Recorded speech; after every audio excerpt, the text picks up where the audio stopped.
Preface. I have endeavoured in this ghostly little book to raise the ghost of an idea, which shall not put my readers out of humour with themselves, with each other, with the season, or with me.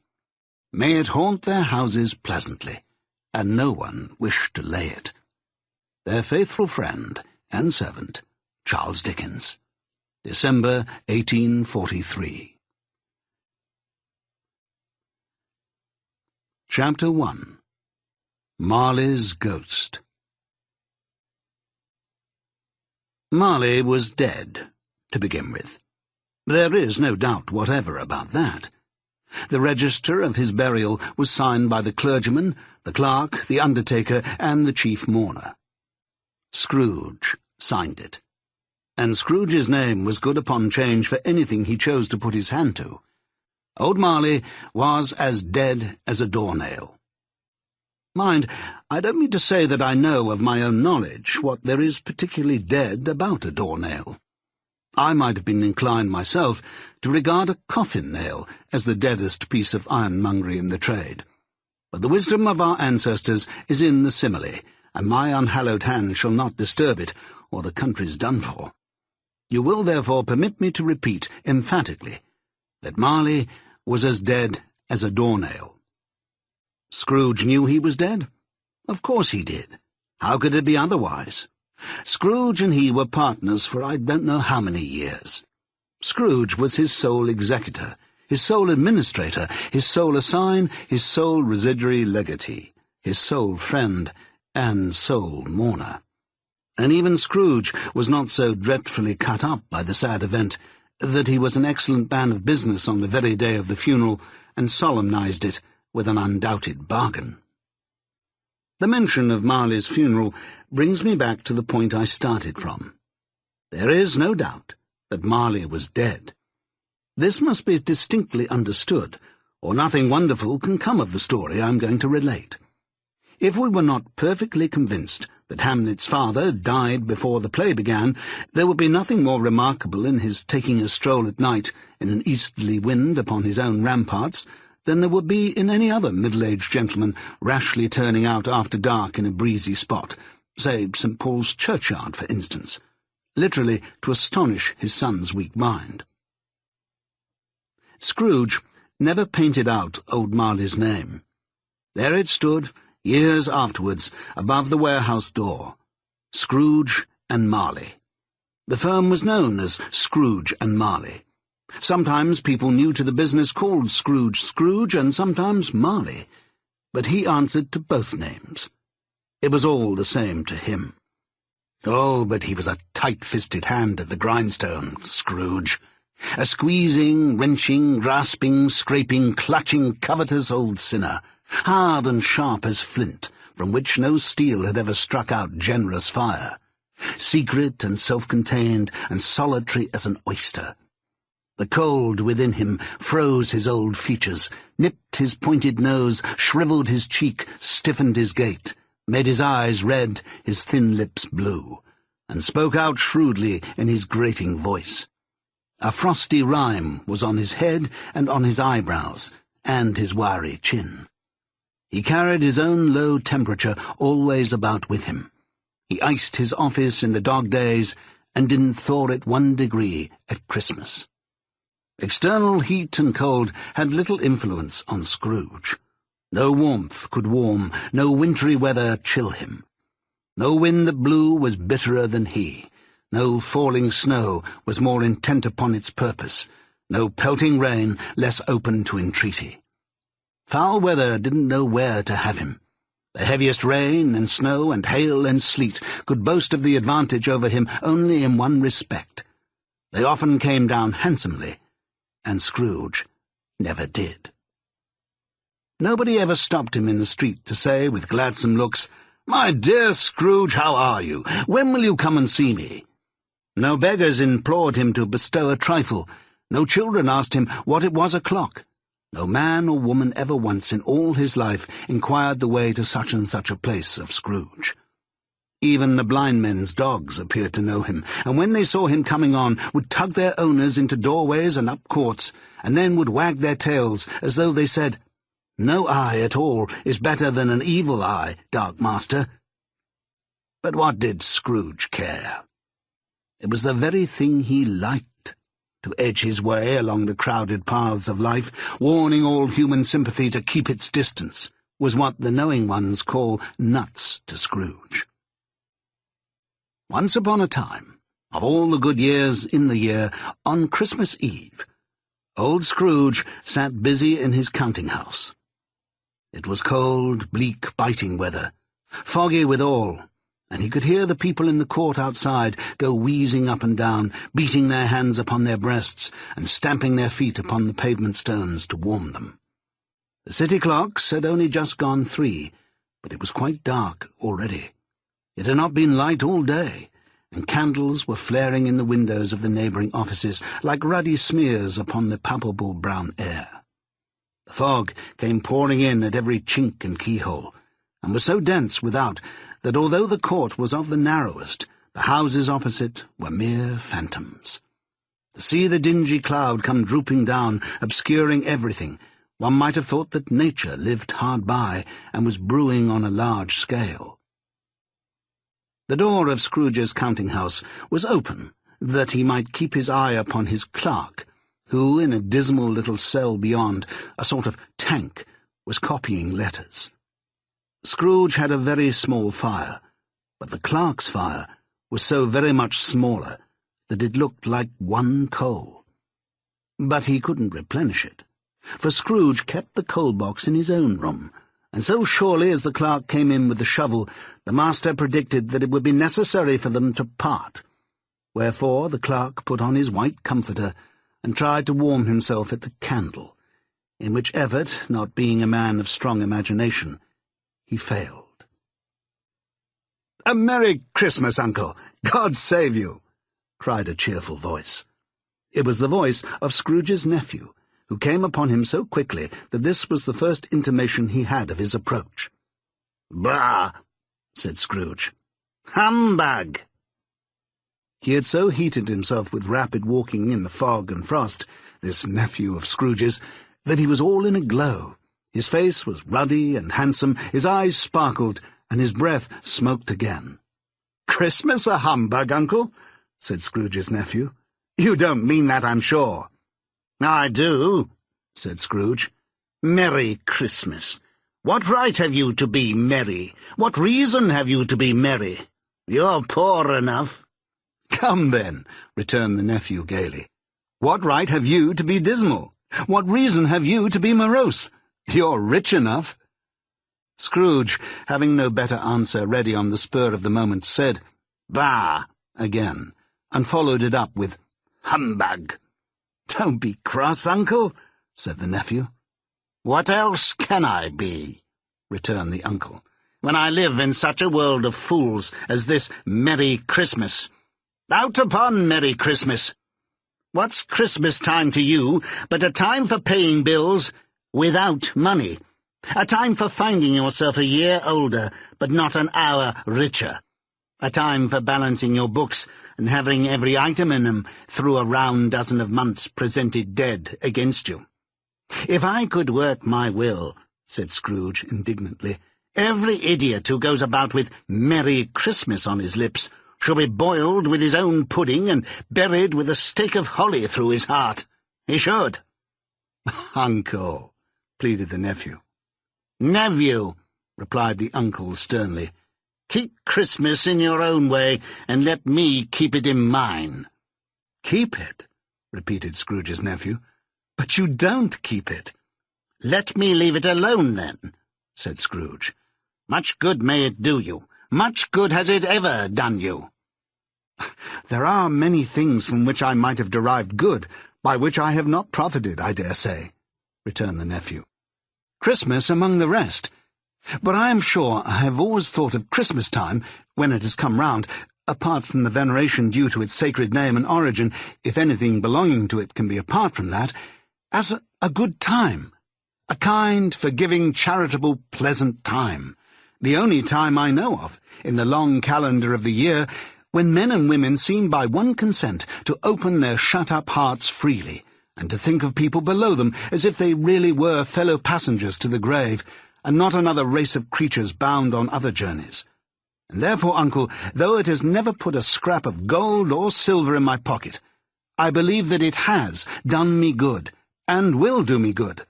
And I say, God bless it." The clerk in the tank involuntarily applauded.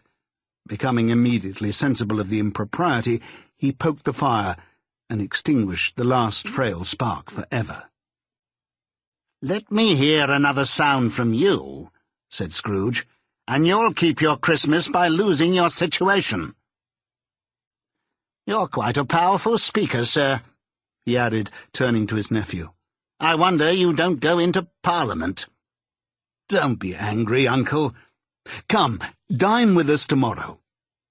Scrooge said that he would see him. Yes, indeed he did. He went the whole length of the expression and said that he would see him in that extremity first. "But why?" cried Scrooge's nephew. "Why?" "Why did you get married?" said Scrooge. "Because I fell in love." "Because you fell in love," growled Scrooge, as if that were the only one thing in the world more ridiculous than a Merry Christmas. "Good afternoon." "Nay, uncle, but you never came to see me before that happened. Why give it as a reason for not coming now?" "Good afternoon," said Scrooge. "I want nothing from you. I ask nothing of you. Why cannot we be friends?" "Good afternoon," said Scrooge. "I am sorry with all my heart to find you so resolute. We have never had any quarrel to which I have been a party, but I have made the trial and homage to Christmas, and I'll keep my Christmas humour to the last. So, a Merry Christmas, uncle." "Good afternoon," said Scrooge. "And a Happy New Year." "Good afternoon," said Scrooge. His nephew left the room without an angry word notwithstanding. He stopped at the outer door to bestow the greeting of the season on the clerk, who, cold as he was warmer than Scrooge, for he returned them cordially. "There's another fellow," muttered Scrooge, who overheard him. "My clerk, with 15 shillings a week, and a wife and family, talking about a Merry Christmas. I'll retire to Bedlam." This lunatic, in letting Scrooge's nephew out, had let 2 other people in. They were portly gentlemen, pleasant to behold, and now stood with their hats off in Scrooge's office. They had books and papers in their hands, and bowed to him. "Scrooge and Marley's, I believe," said one of the gentlemen, referring to his list. "Have I the pleasure of addressing Mr. Scrooge or Mr. Marley?" "Mr. Marley has been dead these 7 years," Scrooge replied. "He died 7 years ago, this very night." "We have no doubt his liberality is well represented by his surviving partner," said the gentleman, presenting his credentials. It certainly was, for they had been 2 kindred spirits.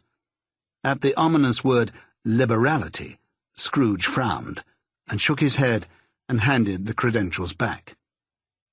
"At this festive season of the year, Mr. Scrooge," said the gentleman, taking up a pen, "it is more than usually desirable that we should make some slight provision for the poor and destitute, who suffer greatly at the present time. Many thousands are in want of common necessaries. Hundreds of thousands are in want of common comfort, sir." "Are there no prisons?" asked Scrooge. "Plenty of prisons," said the gentleman, laying down the pen again. "And the union workhouses?" demanded Scrooge. "Are they still in operation?" "They are still," returned the gentleman.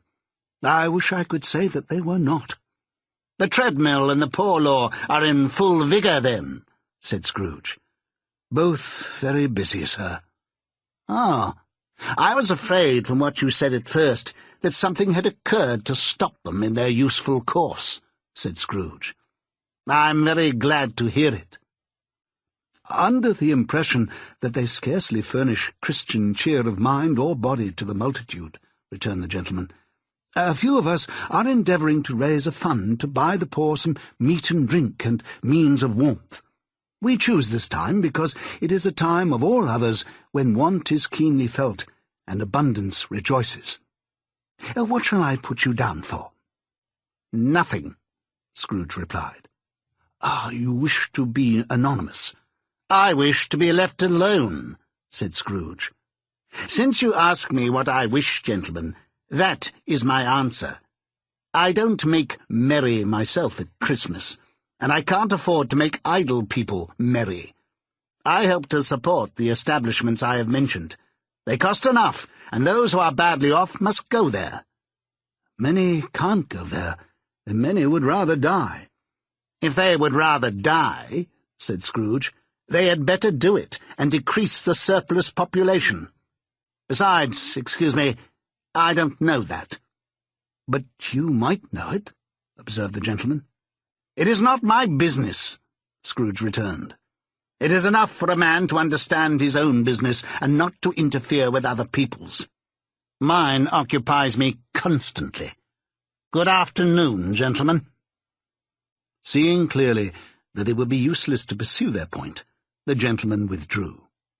Scrooge resumed his labours with an improved opinion of himself, and in a more facetious temper than was usual with him. Meanwhile, the fog and darkness thickened, so that people ran about with flaring links, proffering their services to go before horses and carriages and conduct them on their way. The ancient tower of a church, whose gruff old bell was always peeping slyly down at Scrooge out of a Gothic window in the wall, became invisible, and struck the hours and quarters in the clouds, with tremulous vibrations afterwards, as if its teeth were chattering in its frozen head up there. The cold became intense. In the main street, at the corner of the court, some labourers were repairing the gas-pipes, and had lighted a great fire in a brazier, round which a party of ragged men and boys were gathered, warming their hands and winking their eyes before the blaze in rapture. The water-plug being left in solitude, its overflowing sullenly congealed and turned to misanthropic ice. The brightness of the shops, where holly sprigs and berries crackled in the lamp heat of the windows, made pale faces ruddy as they passed. Poulterers' and grocers' trades became a splendid joke, a glorious pageant, with which it was next to impossible to believe that such dull principles as bargain and sale had anything to do. The Lord Mayor, in the stronghold of the Mite Mansion House, gave orders to his 50 cooks and butlers to keep Christmas as a Lord Mayor's household should. And even the little tailor, whom he had fined 5 shillings on the previous Monday for being drunk and bloodthirsty in the streets, stirred up tomorrow's pudding in his garret, while his lean wife and baby sallied out to buy the beef. Foggier yet, and colder. Piercing, searching, biting cold.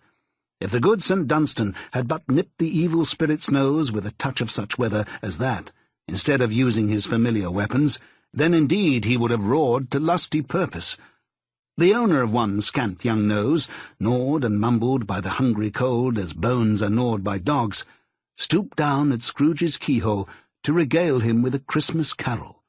But at the first sound of "God bless you, merry gentlemen, may nothing you dismay," Scrooge seized the ruler with such energy of action that the singer fled in terror, leaving the keyhole to the fog, and even more congenial frost. At length the hour of shutting up the counting-house arrived. With an ill will, Scrooge dismounted from his stool and tacitly admitted the fact to the expectant clerk in the tank, who instantly snuffed his candle out and put on his hat. "You'll want all day tomorrow, I suppose?" said Scrooge. "If quite convenient, sir." "It's not convenient," said Scrooge, "and it's not fair. If I was to stop 1/2 crown for it, you'd think yourself ill-used, I'll be bound." The clerk smiled faintly. "And yet," said Scrooge, "you don't think me ill-used when I pay a day's wages for no work." The clerk observed that it was only once a year. "A poor excuse for picking a man's pocket every 25th of December," said Scrooge, buttoning his greatcoat to the chin. "But I suppose you must have the whole day. Be here all the earlier next morning." The clerk promised that he would, and Scrooge walked out with a growl. The office was closed in a twinkling, and the clerk, with the long ends of his white comforter dangling below his waist, for he boasted no greatcoat, went down a slide on Cornhill at the end of a lane of boys 20 times, in honour of its being Christmas Eve, and then ran home to Camden Town as hard as he could pelt, to play at blind man's buff. Scrooge took his melancholy dinner in his usual melancholy tavern, and having read all the newspapers and beguiled the rest of the evening with his banker's book, went home to bed. He lived in chambers which had once belonged to his deceased partner. They were a gloomy suite of rooms, in a lowering pile of building up a yard, where it had so little business to be that one could scarcely help fancying it must have run there when it was a young house, playing at hide-and-seek with other houses, and have forgotten the way out again. It was old enough now, and dreary enough, for nobody lived in it but Scrooge, the other rooms being all let out as offices. The yard was so dark that even Scrooge, who knew its every stone, was fain to grope with his hands. The fog and frost so hung about the black old gateway of the house that it seemed as if the genius of the weather sat in mournful meditation on the threshold.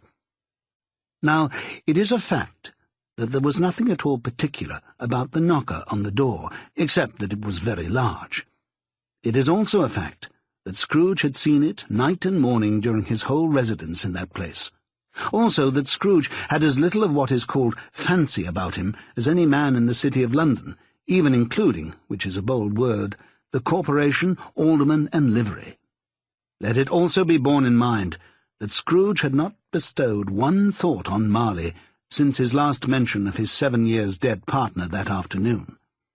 And then let any man explain to me, if he can, how it happened that Scrooge, having his key in the lock of the door, saw in the knocker, without its undergoing any intermediate process of change, not a knocker, but Marley's face.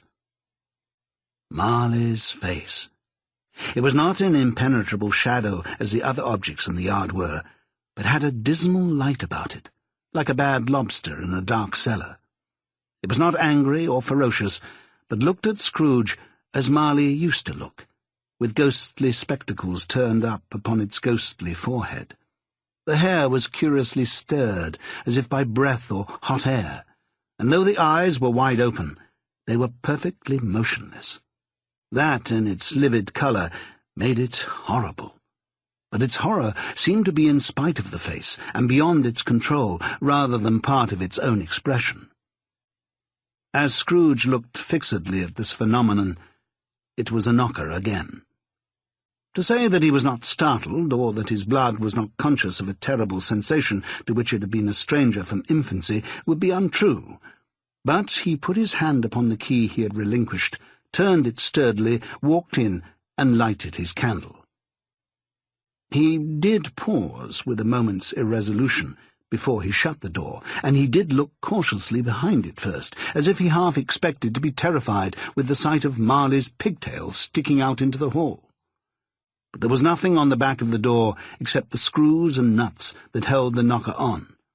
So he said, "Pooh, pooh," and closed it with a bang. The sound resounded through the house like thunder. Every room above and every cask in the wine merchant's cellars below appeared to have a separate peal of echoes of its own. Scrooge was not a man to be frightened by echoes. He fastened the door and walked across the hall and up the stairs. Slowly, too, trimming his candle as he went.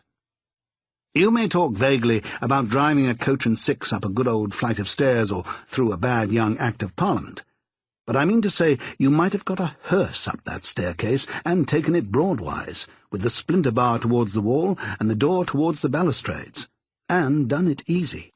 There was plenty of width for that, and room to spare, which is perhaps the reason why Scrooge thought he saw a locomotive hearse going on before him in the gloom. Half a dozen gas lamps out of the street wouldn't have lighted the entry too well, so you may suppose that it was pretty dark with Scrooge's dip. Up Scrooge went, not caring a button for that. Darkness is cheap, and Scrooge liked it. But before he shut his heavy door, he walked through his rooms to see that all was right. He had just enough recollection of the face to desire to do that. Sitting room, bedroom, lumber room, all as they should be. Nobody under the table, nobody under the sofa. A small fire in the grate, spoon and basin ready, and the little saucepan of gruel, Scrooge has a cold in his head, upon the hob. Nobody under the bed, nobody in the closet, nobody in his dressing-gown, which was hanging up in a suspicious attitude against the wall. Lumber room as usual. Old fire-guard, old shoes, 2 fish baskets, washing-stand on 3 legs, and a poker. Quite satisfied, he closed his door and locked himself in. Double locked himself in, which was not his custom. Thus secured against surprise, he took off his cravat, put on his dressing-gown and slippers, and his nightcap, and sat down before the fire to take his gruel. It was a very low fire indeed, nothing on such a bitter night. He was obliged to sit close to it and brood over it before he could extract the least sensation of warmth from such a handful of fuel. The fireplace was an old one, built by some Dutch merchant long ago, and paved all round with quaint Dutch tiles, designed to illustrate the Scriptures. There were Cains and Abels, Pharaoh's daughters, queens of Sheba, angelic messengers descending through the air on clouds like feather-beds, Abrahams, Belshazzars, apostles putting off to sea in butter-boats, hundreds of figures to attract his thoughts. And yet that face of Marley, 7 years dead, came like the ancient prophet's rod and swallowed up the whole. If each smooth tile had been a blank at first, with power to shape some picture on its surface from the disjointed fragments of his thoughts, there would have been a copy of old Marley's head on every one. "Humbug," said Scrooge, and walked across the room. After several turns, he sat down again. As he threw his head back in the chair, his glance happened to rest upon a bell, a disused bell that hung in the room and communicated for some purpose now forgotten with a chamber in the highest story of the building. It was with great astonishment, and with a strange, inexplicable dread, that as he looked, he saw this bell begin to swing. It swung so softly in the outset that it scarcely made a sound, but soon it rang out loudly, and so did every bell in the house. This might have lasted half a minute or a minute, but it seemed an hour. The bells ceased as they had begun together.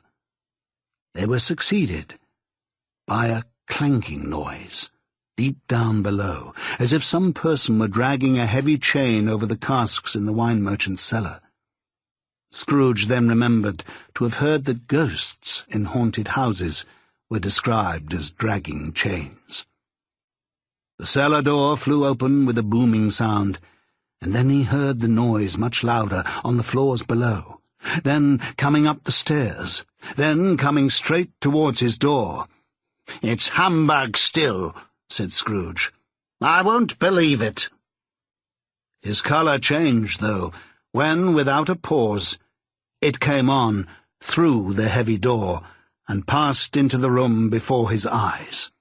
Upon its coming in, the dying flame leaped up, as though it cried, "I know him, Marley's ghost," and fell again. The same face, the very same. Marley, in his pigtail, usual waistcoat, tights and boots, the tassels on the latter bristling, like his pigtail and his coat-skirts, and the hair upon his head.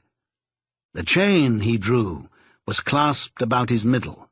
It was long and wound about him like a tail, and was made, for Scrooge observed it closely, of cash-boxes, keys, padlocks, ledgers, deeds, and heavy purses wrought in steel. His body was transparent, so that Scrooge, observing him and looking through his waistcoat, could see the 2 buttons on his coat behind. Scrooge had often heard it said that Marley had no bowels, but he had never believed it, until now. No, Nor did he believe it even now. Though he looked the phantom through and through and saw it standing before him, though he felt the chilling influence of its death-cold eyes and marked the very texture of the folded kerchief bound about its head and chin, which wrapper he had not observed before, he was still incredulous and fought against his senses. "How now?" said Scrooge, caustic and cold as ever. "What do you want with me?" "Much." Marley's voice, no doubt about it. "Who are you?"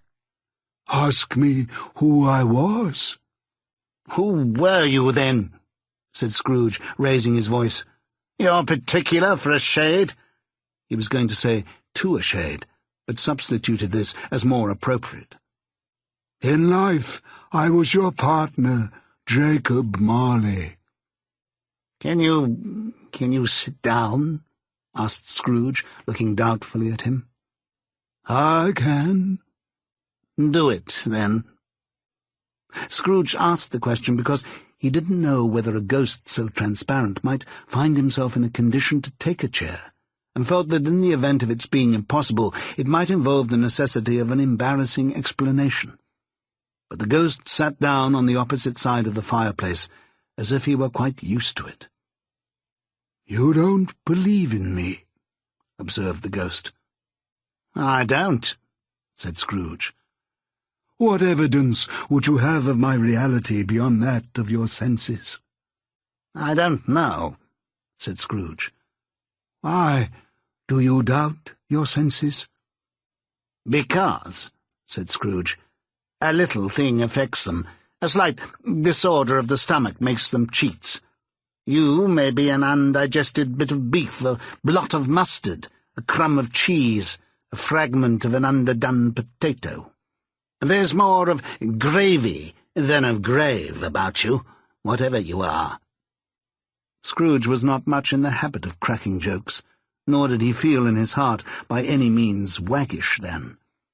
The truth is that he tried to be smart, as a means of distracting his own attention and keeping down his terror, for the spectre's voice disturbed the very marrow in his bones. To sit staring at those fixed, glazed eyes in silence for a moment would play, Scrooge felt, the very deuce with him. There was something very awful, too, in the spectre's being provided with an infernal atmosphere of its own. Scrooge could not feel it himself, but this was clearly the case. For though the ghost sat perfectly motionless, its hair and skirts and tassels were still agitated as if by the hot vapours from an oven. "You see this toothpick?" said Scrooge, returning quickly to the charge for the reason just assigned, and wishing, though it were only for a second, to divert the vision's stony gaze from himself. "I do," replied the ghost. "You are not looking at it," said Scrooge. "But I see it," said the ghost, "notwithstanding." "Well," returned Scrooge, "I have but to swallow this, and be for the rest of my days persecuted by a legion of goblins, all of my own creation. Humbug, I tell you. Humbug!" At this, the spirit raised a frightful cry, and shook its chain with such a dismal and appalling noise that Scrooge held on tight to his chair to save himself from falling in a swoon. But how much greater was his horror when the phantom, taking off the bandage round its head as if it were too warm to wear indoors, its lower jaw dropped down upon its breast. Scrooge fell upon his knees and clasped his hands before his face. "Mercy!" he said. "Dreadful apparition! Why do you trouble me?" "Man of the worldly mind," replied the ghost, "do you believe in me or not?" "I do," said Scrooge. "I must. But why do spirits walk the earth? And why do they come to me?" "It is required of every man," the ghost returned, "that the spirit within him should walk abroad among his fellow men and travel far and wide. And if that spirit goes not forth in life, it is condemned to do so after death, It is doomed to wander through the world. Oh, woe is me, and witness what it cannot share, but might have shared on earth and turned to happiness." Again the spectre raised a cry and shook its chain and wrung its shadowy hands. "You are fettered," said Scrooge, trembling. "Tell me why."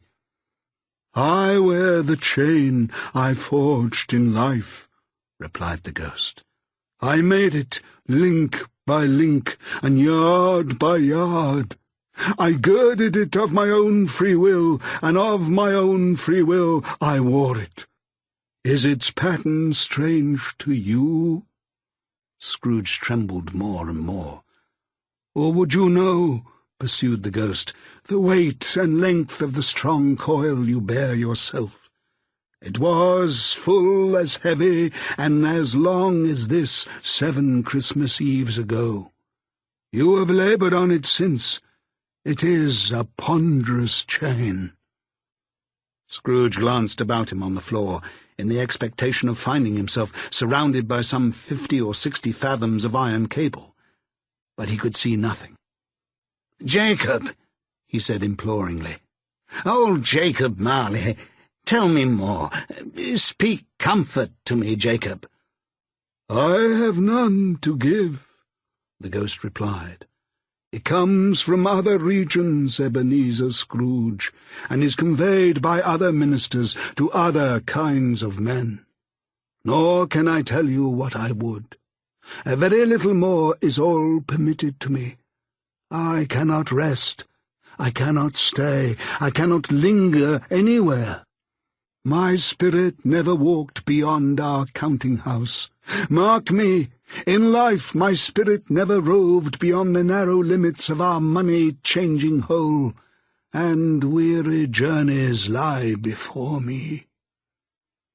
It was a habit with Scrooge, whenever he became thoughtful, to put his hands in his breeches pockets. Pondering on what the ghost had said, he did so now, but without lifting up his eyes or getting off his knees. "You must have been very slow about it, Jacob," Scrooge observed in a business-like manner, though with humility and deference. "Slow?" the ghost repeated. 7 years dead," mused Scrooge. "And travelling all the time?" "The whole time," said the ghost. "No rest, no peace, incessant torture of remorse." "You travel fast?" said Scrooge. "On the wings of the wind," replied the ghost. "You might have got over a great quantity of ground in 7 years," said Scrooge. The ghost, on hearing this, set up another cry, and clanked its chain so hideously in the dead silence of the night that the ward would have been justified in indicting it for a nuisance. "Oh, captive, bound and double-ironed," cried the phantom, "not to know that ages of incessant labour by immortal creatures for this earth must pass into eternity before the good of which it is susceptible is all developed. Not to know that any Christian spirit working kindly in its little sphere, whatever it may be, will find its mortal life too short for its vast means of usefulness. Not to know that no space of regret can make amends for one's life's opportunities misused.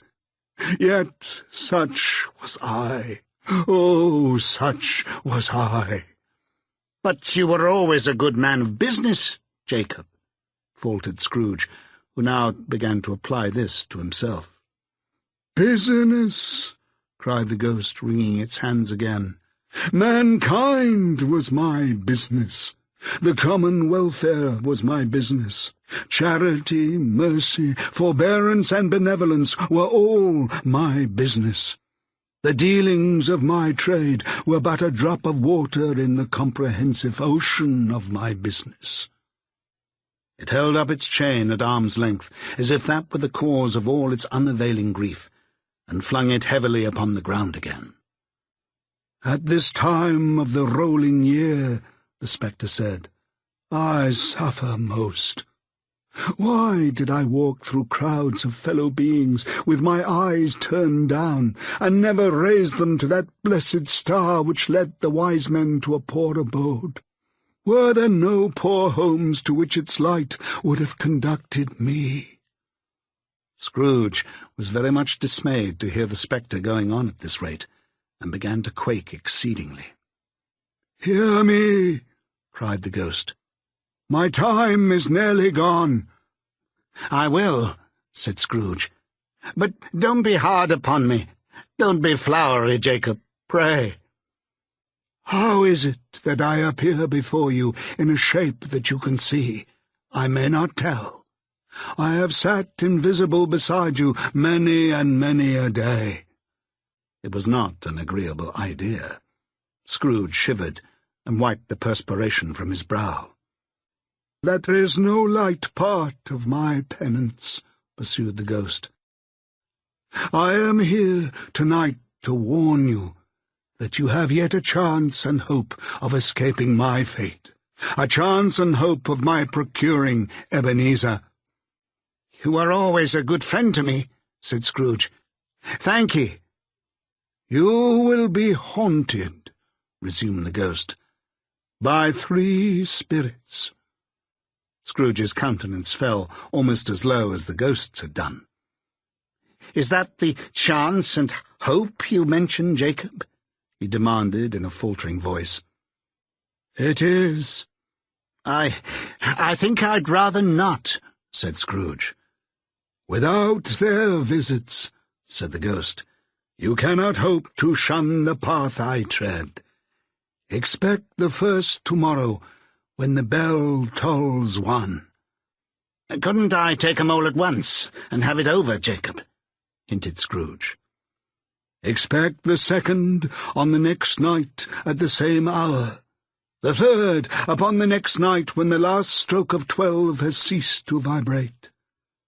Look to see me no more, and look that for your own sake you remember what has passed between us."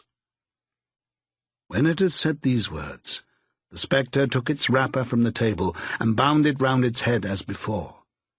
Scrooge knew this by the smart sound its teeth made when the jaws were brought together by the bandage. He ventured to raise his eyes again, and found his supernatural visitor confronting him in an erect attitude, with its chain wound over and about its arm. The apparition walked backward from him, and at every step it took, the window raised itself a little, so that when the spectre reached it, it was wide open. It beckoned Scrooge to approach, which he did. When they were within 2 paces of each other, Marley's ghost held up its hand, warning him to come no nearer. Scrooge stopped. Not so much in obedience as in surprise and fear, for on the raising of the hand he became sensible of confused noises in the air, incoherent sounds of lamentation and regret, wailings inexpressibly sorrowful and self-accusatory. The spectre, after listening for a moment, joined in the mournful dirge, and floated out upon the bleak, dark night. Scrooge followed to the window, desperate in his curiosity. He looked out. The air was filled with phantoms, wandering hither and thither in restless haste, and moaning as they went. Every one of them wore chains like Marley's ghost. Some few, they might be guilty governments, were linked together. None were free. Many had been personally known to Scrooge in their lives. He'd been quite familiar with one old ghost in a white waistcoat, with a monstrous iron safe attached to its ankle, who cried piteously at being unable to assist a wretched woman with an infant, whom it saw below upon a doorstep. The misery with them all was clearly that they sought to interfere for good in human matters, and had lost the power for ever. Whether these creatures faded into mist or mist enshrouded them, he could not tell. But they and their spirit voices faded together, and the night became as it had been when he walked home. Scrooge closed the window and examined the door by which the ghost had entered.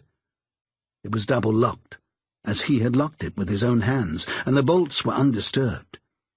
He tried to say, "Humbug," but stopped at the first syllable.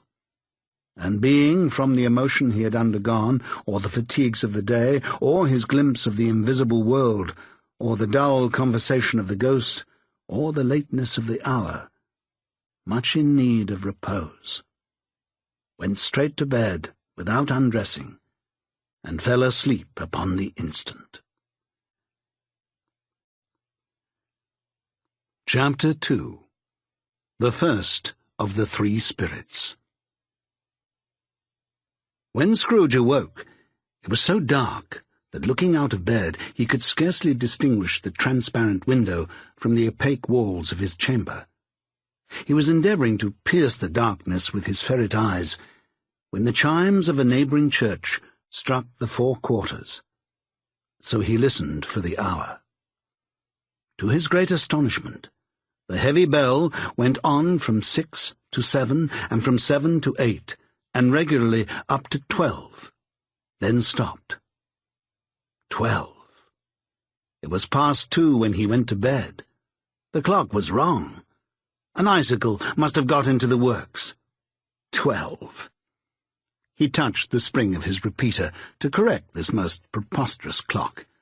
Its rapid little pulse beat 12, and stopped.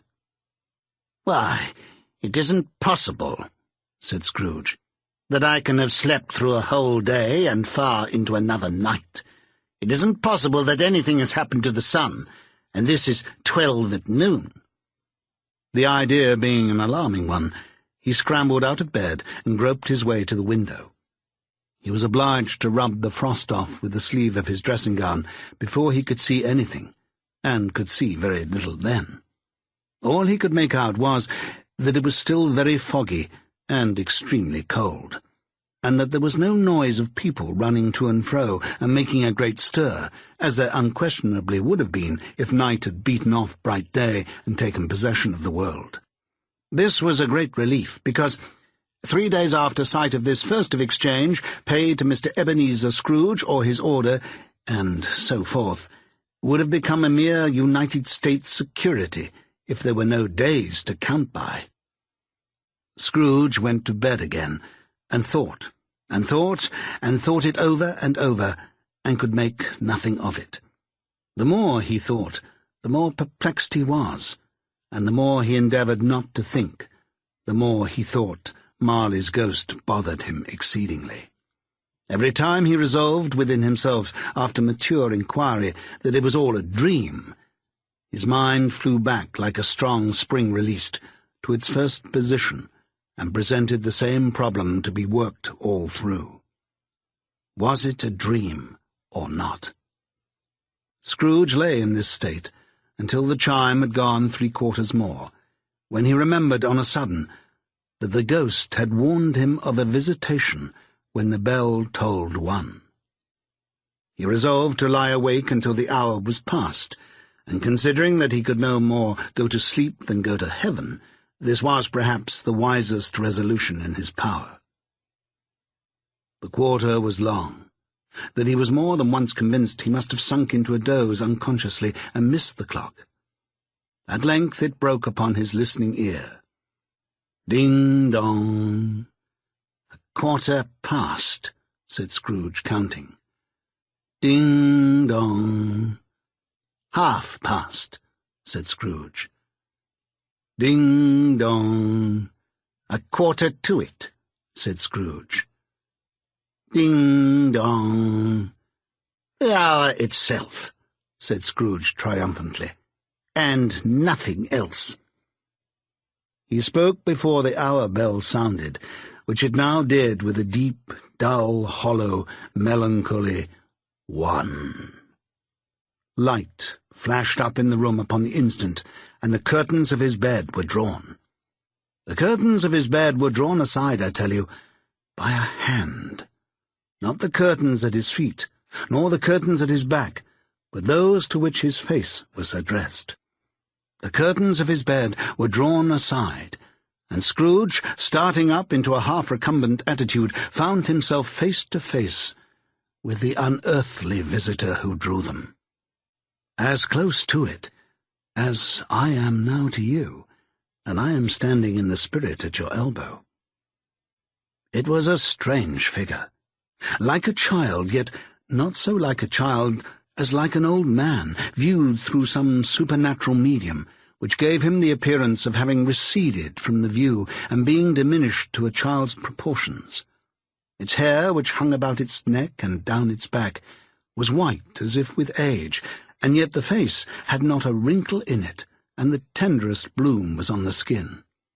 Its arms were very long and muscular, the hands the same, as if its hold were of uncommon strength. Its legs and feet, most delicately formed, were like those upper members, bare. It wore a tunic of the purest white, and round its waist was bound a lustrous belt, the sheen of which was beautiful.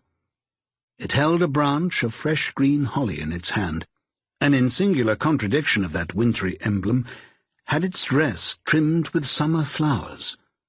But the strangest thing about it was that from the crown of its head there sprung a bright, clear jet of light, by which all this was visible, and which was doubtless the occasion of its using, in its duller moments, a great extinguisher for a cap, which it now held under its arm.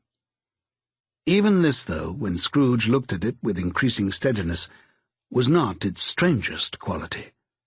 For as its belt sparkled and glittered now in one part and now in another, and what was light one instant, at another time was dark, so the figure itself fluctuated in its distinctness, being now a thing with one arm, now with one leg, now with 20 legs, now a pair of legs without a head, now a head without a body, of which dissolving parts no outline would be visible in the dense gloom wherein they melted away.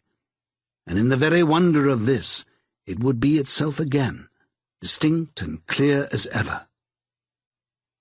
"Are you the spirit, sir, whose coming was foretold to me?" asked Scrooge.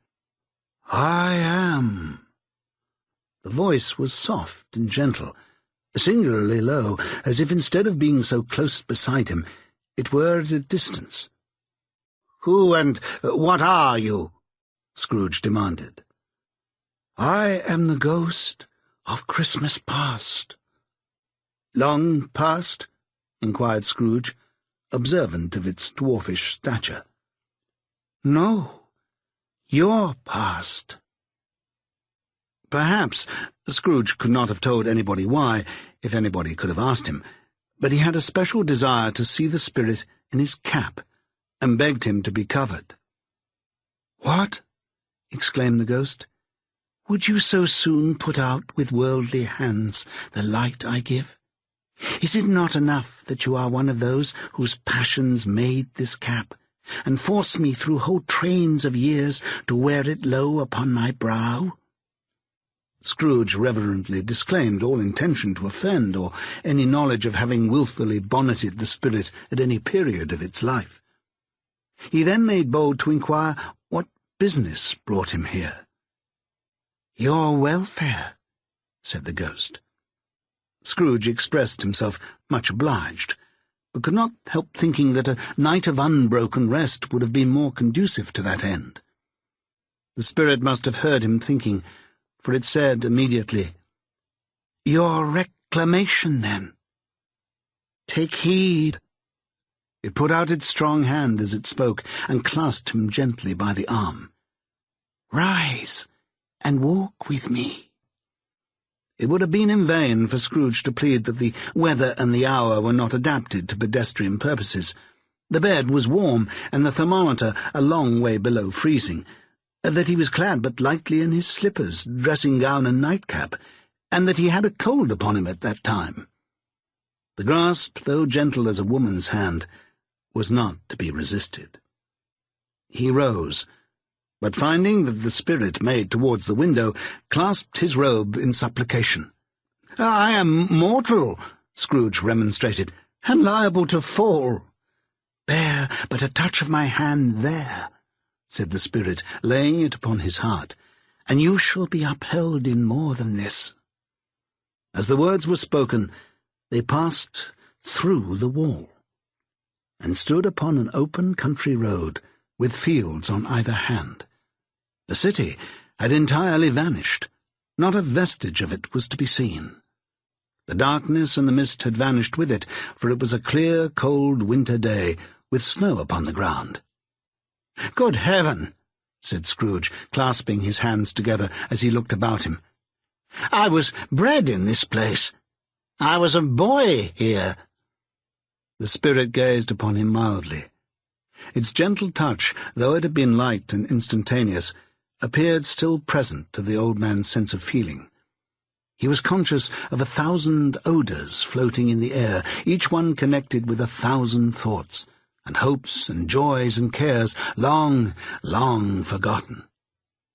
"Your lip is trembling," said the ghost. "And what is that upon your cheek?" Scrooge muttered with an unusual catching in his voice that it was a pimple, and begged the ghost to lead him where he would. "You recollect the way?" inquired the spirit. "Remember it!" cried Scrooge with fervour. "I could walk it blindfold." "Strange to have forgotten it for so many years," observed the ghost.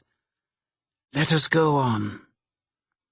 They walked along the road, Scrooge recognizing every gate and post and tree, until a little market town appeared in the distance, with its bridge, its church, and winding river. Some shaggy ponies now were seen trotting towards them, with boys upon their backs, who called to other boys in country gigs and carts driven by farmers. All these boys were in great spirits, and shouted to each other, until the broad fields were so full of merry music that the crisp air laughed to hear it. "These are but shadows of the things that have been," said the ghost. "They have no consciousness of us." The jocund travellers came on, and as they came, Scrooge knew and named them every one. Why was he rejoiced above all bounds to see them? Why did his cold eye glisten and his heart leap up as they went past? Why was he filled with gladness when he had heard them give each other Merry Christmas, as they parted at crossroads and byways for their several homes? What was Merry Christmas to Scrooge? Out upon Merry Christmas! What good had it ever done to him? "The school is not quite deserted," said the ghost. "A solitary child, neglected by his friends, is left there still." Scrooge said he knew it, and he sobbed. They left the high road by a well-remembered lane, and soon approached a mansion of dull red brick, with a little weathercock-surmounted cupola on the roof, and a bell hanging in it.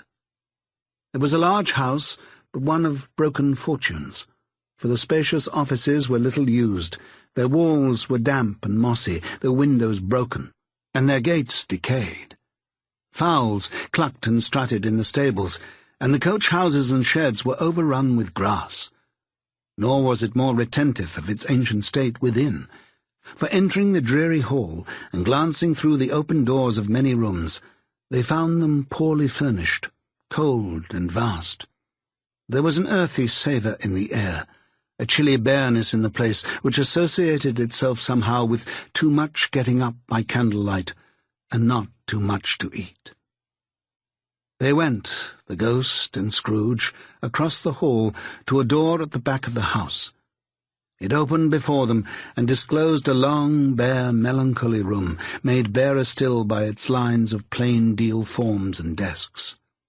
At one of these, a lonely boy was reading near a feeble fire, and Scrooge sat down upon a form and wept to see his poor, forgotten self as he used to be.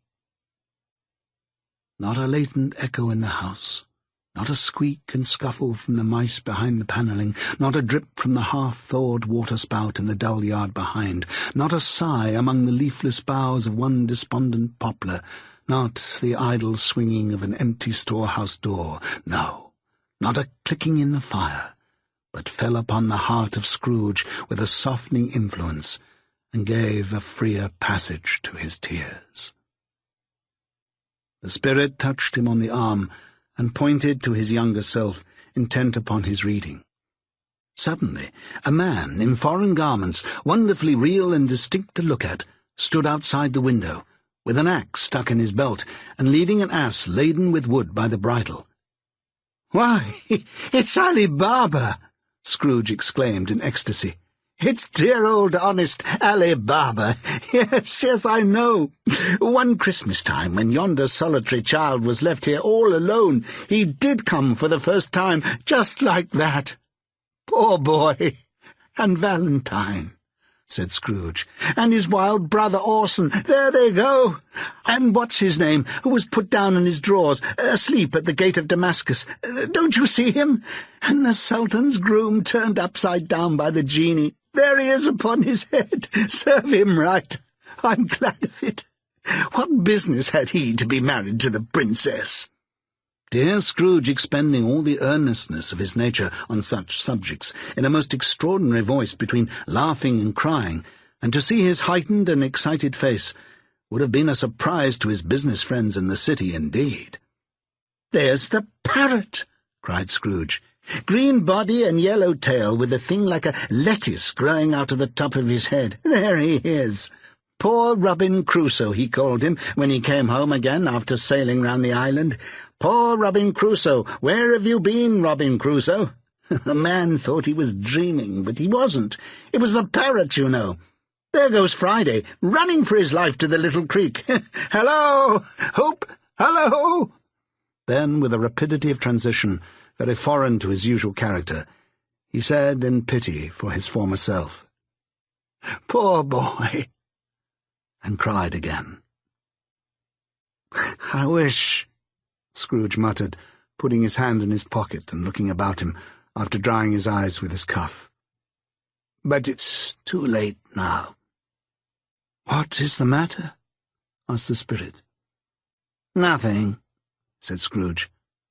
"Nothing. There was a boy singing a Christmas carol at my door last night. I should like to have given him something. That's all." The ghost smiled thoughtfully and waved its hand, saying as it did so, "Let us see another Christmas." Scrooge's former self grew larger at the words, and the room became a little darker and more dirty. The panels shrunk, the windows cracked, fragments of plaster fell out of the ceiling, and the naked lathes were shown instead. But how all this was brought about, Scrooge knew no more than you do. He only knew that it was quite correct, that everything had happened so, that there he was, alone again, when all the other boys had gone home for the jolly holidays.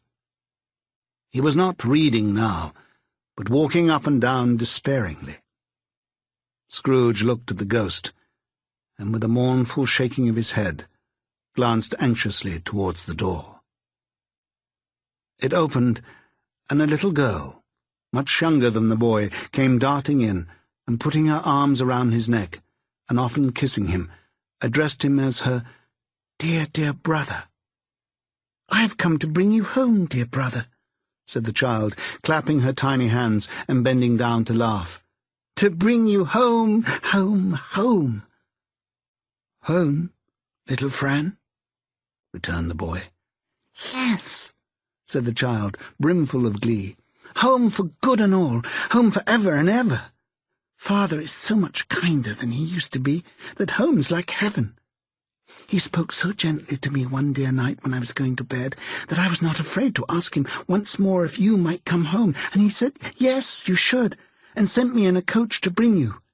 And you are to be a man," said the child, opening her eyes, "and are never to come back here, but first we are to be together all the Christmas long, and have the merriest time in all the world." "You're quite a woman, little Fan," exclaimed the boy. She clapped her hands and laughed, and tried to touch his head, but being too little, laughed again and stood on tiptoe to embrace him. Then she began to drag him, in her childish eagerness, toward the door, and he, nothing loath to go, accompanied her. A terrible voice in the hall cried, "Bring down Master Scrooge's box there." And in the hall appeared the schoolmaster himself, who glared on Master Scrooge with a ferocious condescension, and threw him into a dreadful state of mind by shaking hands with him. He then conveyed him and his sister into the veriest old well of a shivering best parlour that ever was seen, where the maps upon the wall and the celestial and terrestrial globes in the windows were waxy with cold. Here he produced a decanter of curiously light wine and a block of curiously heavy cake, and administered instalments of those dainties to the young people, at the same time sending out a meagre servant to offer a glass of something to the postboy, who answered that he thanked the gentleman, but if it was the same tap as he had tasted before, he had rather not.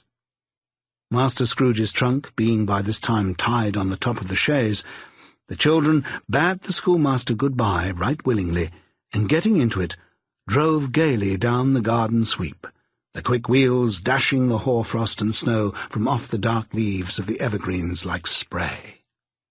"Always a delicate creature whom a breath might have withered," said the ghost, "but she had a large heart." "So she had," cried Scrooge. "You're right. I will not gainsay it, Spirit. God forbid." "She died a woman," said the ghost, "and had, as I think, children." "One child," Scrooge returned. "True," said the ghost.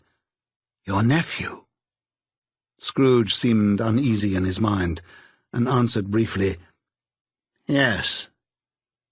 Although they had but that moment left the school behind them, they were now in the busy thoroughfares of a city, where shadowy passengers passed and repassed, where shadowy carts and coaches battled for the way, and all the strife and tumult of a real city were. It was made plain enough by the dressing of the shops that here, too, it was Christmas time again. But it was evening, and the streets were lighted up. The ghost stopped at a certain warehouse door, and asked Scrooge if he knew it. "Know it?" said Scrooge. "Was I apprenticed here?" They went in.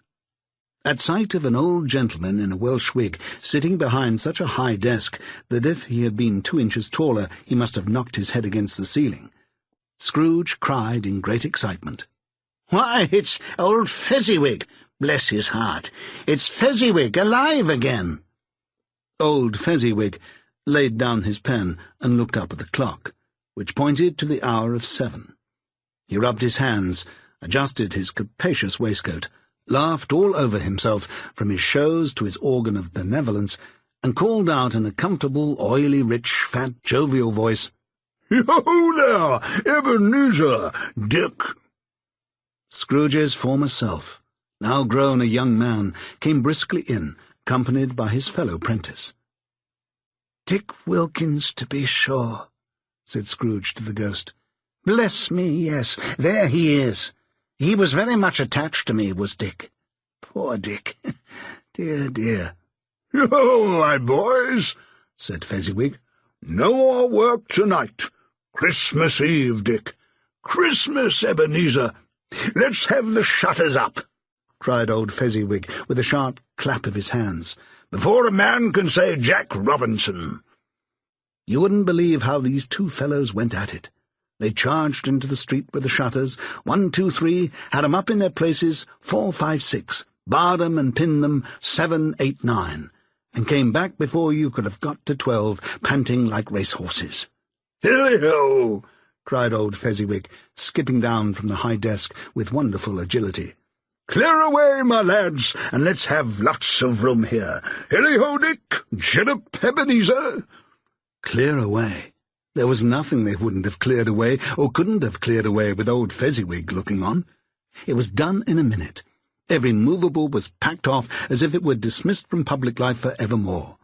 The floor was swept and watered, the lamps were trimmed, fuel was heaped upon the fire, and the warehouse was as snug and warm and dry and bright a ballroom as you would desire to see upon a winter's night.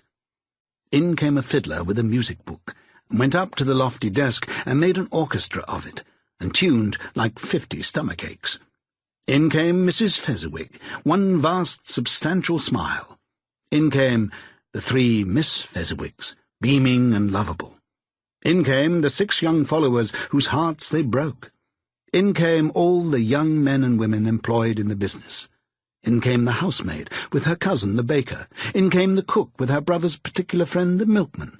In came the boy from over the way who was suspected of not having bored enough from his master, trying to hide himself behind the girl from next door but one who proved to have had her ears pulled by her mistress. In they all came, one after another, some shyly, some boldly, some gracefully, some awkwardly, some pushing, some pulling. In they all came anyhow and everyhow. Away they all went, 20 couples at once, hands half round and back again the other way, down the middle and up again, round and round in various stages of affectionate grouping. Old top couple always turning up in the wrong place, new top couple starting off again as soon as they got there.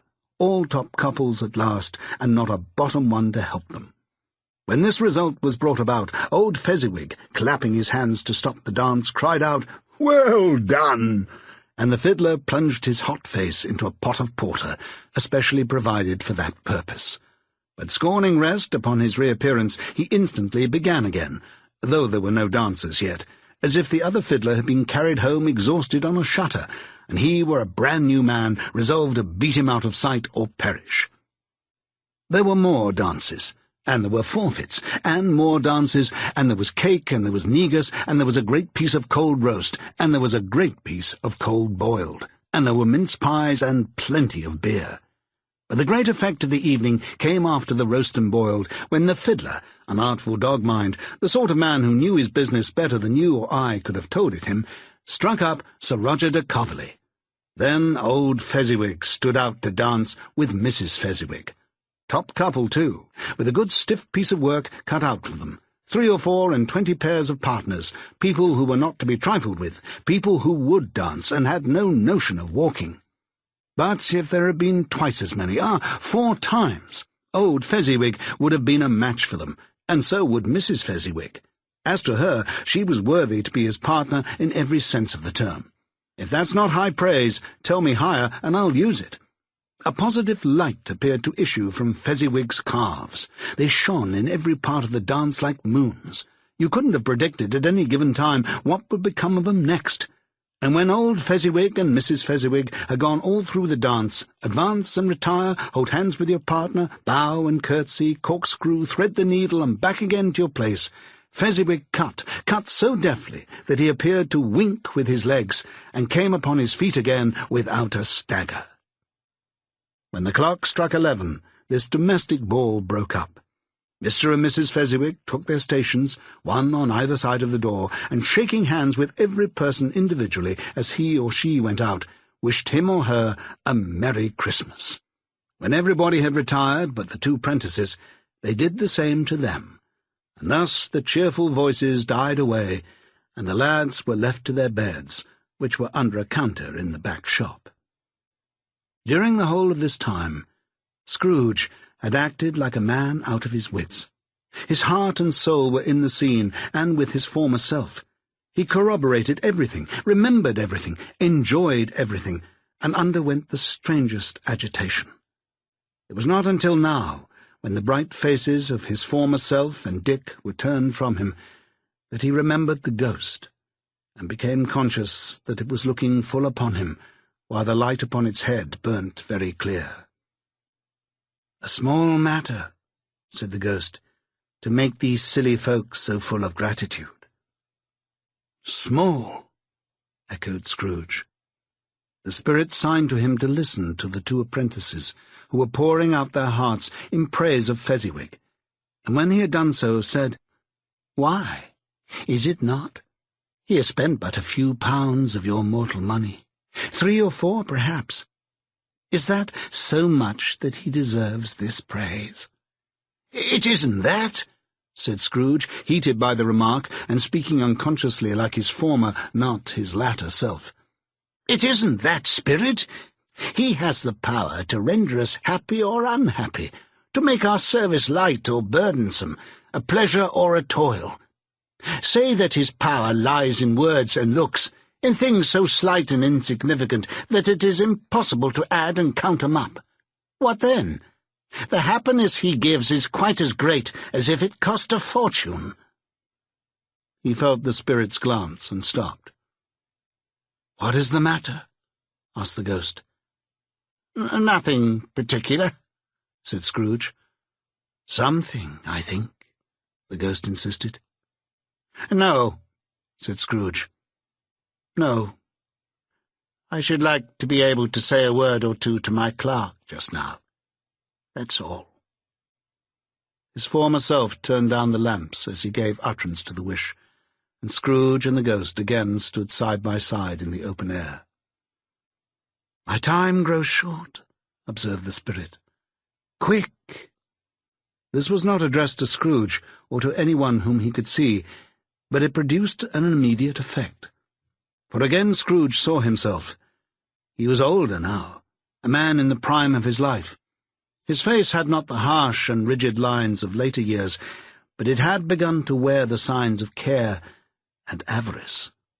There was an eager, greedy, restless motion in the eye, which showed the passion that had taken root, and where the shadow of the growing tree would fall. He was not alone, but sat by the side of a fair young girl in a morning dress, in whose eyes there were tears, which sparkled in the light that shone out of the ghost of Christmas past. "It matters little," she said softly. "To you, very little. Another idol has displaced me, and if it can give cheer and comfort you in time to come, as I would have tried to do, I have no just cause to grieve." "What idol has displaced you?" he rejoined. "A golden one." "This is the even-handed dealing of the world," he said. "There is nothing on which it is so hard as poverty, and there is nothing it professes to condemn with such severity as the pursuit of wealth." "You fear the world too much," she answered gently.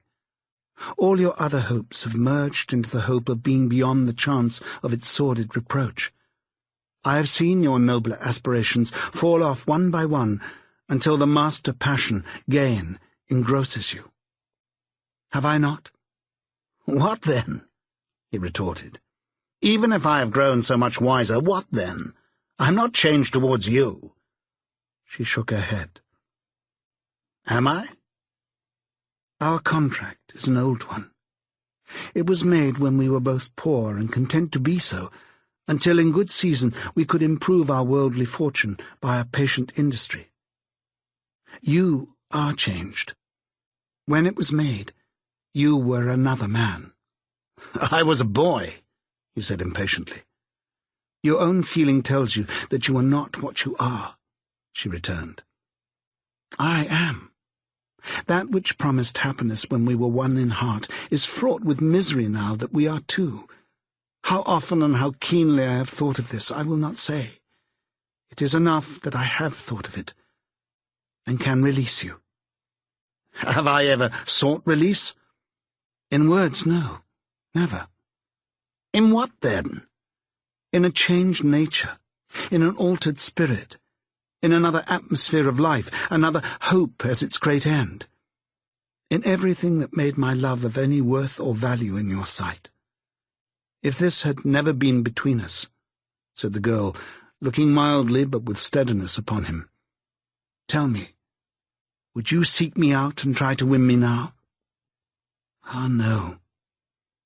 He seemed to yield to the justice of this supposition in spite of himself, but he said with a struggle, "You think not?" "I would gladly think otherwise if I could," she answered. "Heaven knows. When I have learned a truth like this, I know how strong and irresistible it must be. But if you were free today, tomorrow, yesterday, can even I believe that you would choose a dowerless girl? You who, in your very confidence with her, weigh everything by gain? Or choosing her, if for a moment you were false enough to your one guiding principle to do so, do I not know that your repentance and regret would surely follow? I do. And I release you, with a full heart, for the love of him you once were." He was about to speak, but with her head turned from him, she resumed, "You may, The memory of what is past half makes me hope you will have pain in this. A very, very brief time, and you will dismiss the recollection of it gladly as an unprofitable dream from which it happened well that you awoke. May you be happy in the life you have chosen." She left him, and they parted. "Spirit," said Scrooge, "show me no more. Conduct me home. Why do you delight to torture me?" "One shadow more," exclaimed the ghost. "No more," cried Scrooge. "No more. I don't wish to see it. Show me no more." But the relentless ghost pinioned him in both his arms, and forced him to observe what happened next. They were in another scene and place, a room not very large or handsome, but full of comfort. Near to the winter fire sat a beautiful young girl, so like that last that Scrooge believed it was the same, until he saw her, now a comely matron sitting opposite her daughter. The noise in this room was perfectly tumultuous, for there were more children there than Scrooge in his agitated state of mind could count. And unlike the celebrated herd in the poem, they were not 40 children conducting themselves like one, but every child was conducting itself like 40. The consequences were uproarious beyond belief, but no one seemed to care. On the contrary, the mother and daughter laughed heartily and enjoyed it very much, and the latter, soon beginning to mingle in the sports, got pillaged by the young brigands most ruthlessly. What would I not have given to one of them? Though I never could have been so rude. No, no, I wouldn't for the wealth of all the world have crushed that braided hair and torn it down, and for the precious little shoe I wouldn't have plucked it off. God bless my soul, to save my life. As to measuring her waist in sport as they did, bold young brood, I couldn't have done it. I should have expected my arm to have grown round it for a punishment, and never come straight again. And yet I should have dearly liked, I own, to have touched her lips, to have questioned her, that she might have opened them, to have looked upon the lashes of her downcast eyes, and never raised a blush, to have let loose waves of hair, an inch of which would be a keepsake beyond price. In short, I should have liked, I do confess, to have had the lightest licence of a child, and yet to have been man enough to know its value.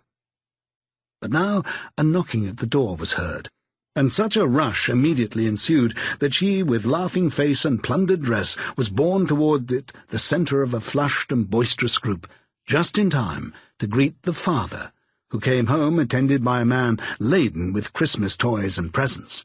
Then the shouting and the struggling, and the onslaught that was made on the defenceless porter, the scaling him with chairs for ladders to dive into his pockets, despoil him of brown paper parcels, hold on tight by his cravat, hug him around the neck, pommel his back, and kick his legs in irrepressible affection.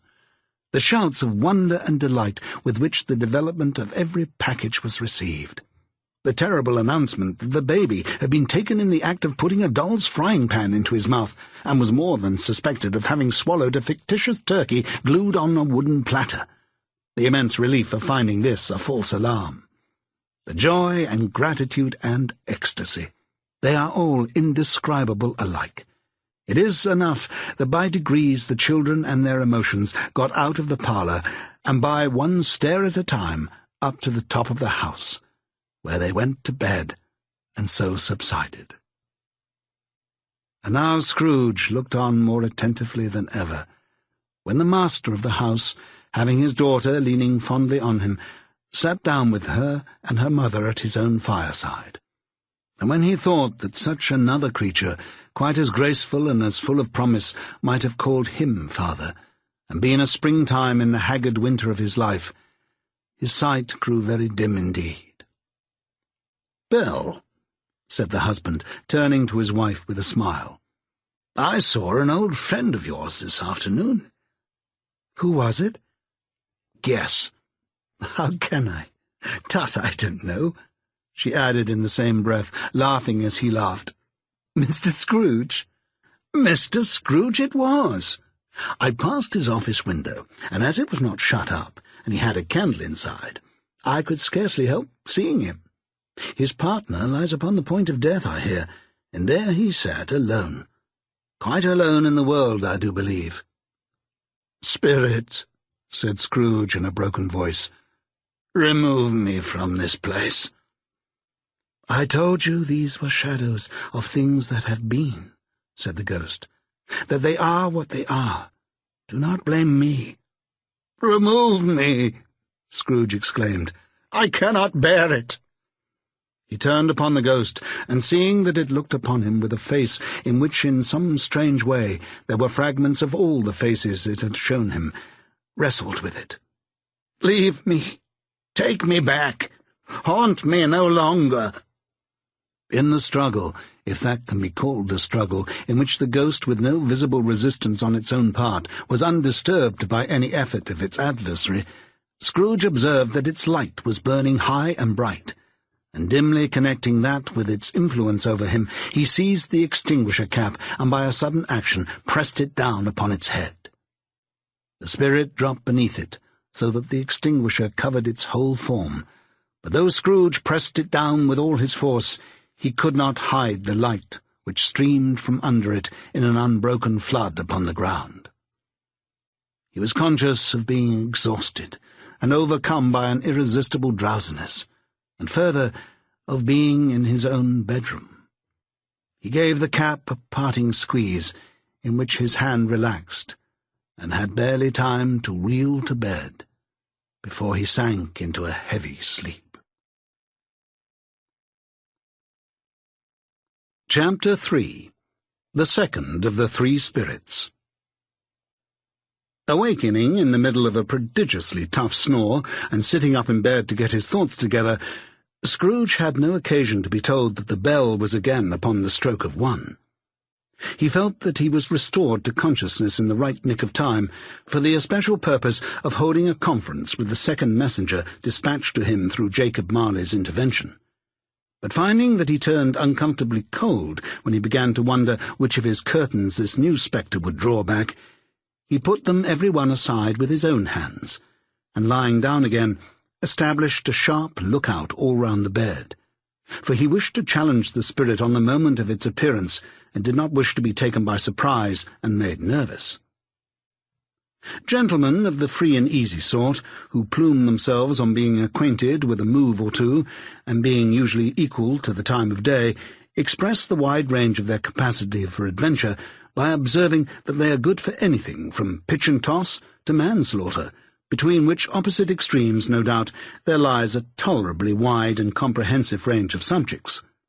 Without venturing for Scrooge quite as hardly as this, I don't mind calling on you to believe that he was ready for a good broad field of strange appearances, and that nothing between a baby and a rhinoceros would have astonished him very much. Now, being prepared for almost anything, he was not by any means prepared for nothing, and consequently, when the bell struck 1, and no shape appeared, he was taken with a violent fit of trembling. 5 minutes, 10 minutes, a quarter of an hour went by, yet nothing came.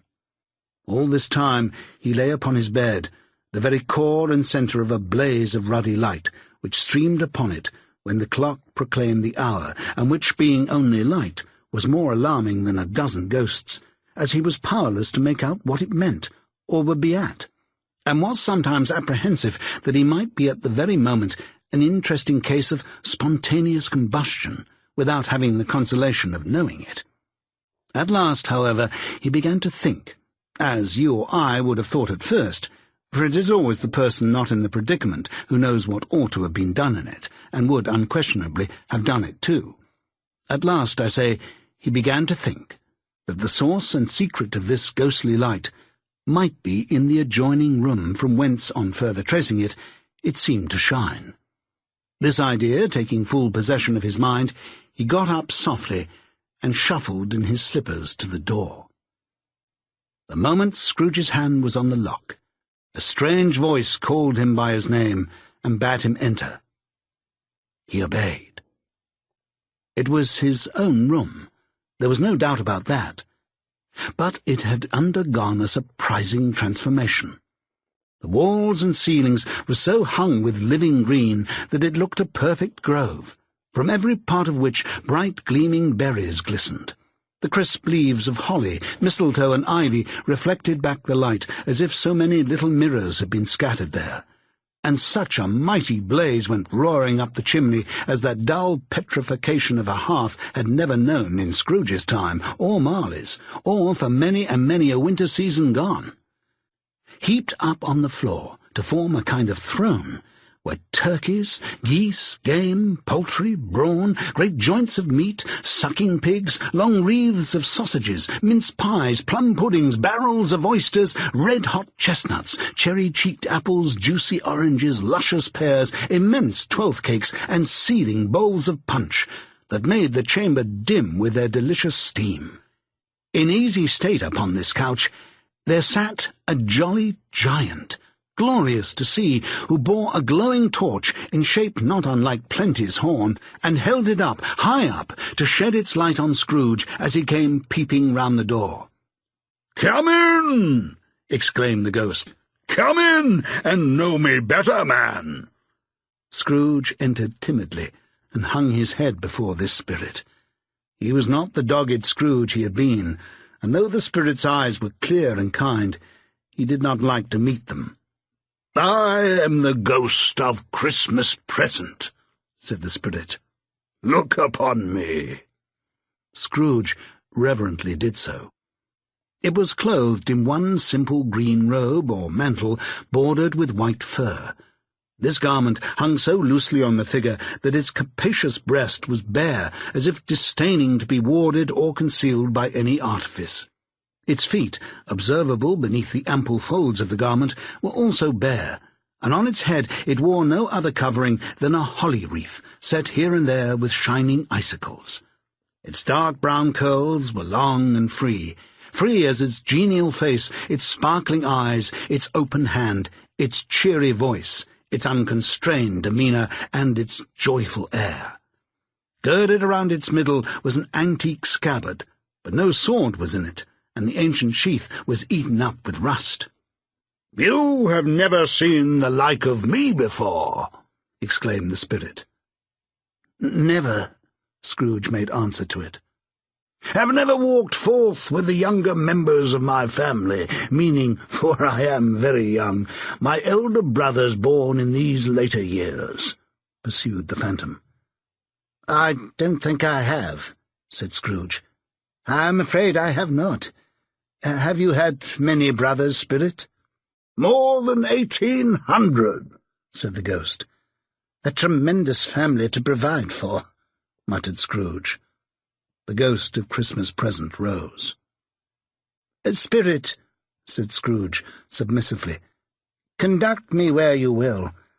I went forth last night on compulsion, and I learnt a lesson which is working now. Tonight, if you have aught to teach me, let me profit by it." "Touch my robe." Scrooge did as he was told, and held it fast. Holly, mistletoe, red berries, ivy, turkeys, geese, game, poultry, brawn, meat, pigs, sausages, oysters, pies, puddings, fruit, and punch all vanished instantly. So did the room, the fire, the ruddy glow, the hour of night. And they stood in the city streets on Christmas morning where, for the weather was severe, the people made a rough but brisk and not unpleasant kind of music in scraping the snow from the pavement in front of their dwellings, and from the tops of their houses, whence it was mad delight to the boys to see it come plumping down into the road below and splitting into artificial little snowstorms. The house fronts looked black enough, and the windows blacker, contrasting with the smooth white sheet of snow upon the roofs, and with the dirtier snow upon the ground, which last deposit had been ploughed up in deep furrows by the heavy wheels of carts and waggons. Furrows that crossed and recrossed each other hundreds of times, where the great streets branched off, and made intricate channels hard to trace in the thick yellow mud and icy water. The sky was gloomy, and the shortest streets were choked up with dingy mist, half-thawed, half-frozen, whose heavier particles descended in shower of sooty atoms, as if all the chimneys in Great Britain had, by one consent, caught fire and were blazing away to their dear hearts' content. There was nothing very cheerful in the climate or the town, And yet was there an air of cheerfulness abroad that the clearest summer air and brightest summer sun might have endeavoured to diffuse in vain.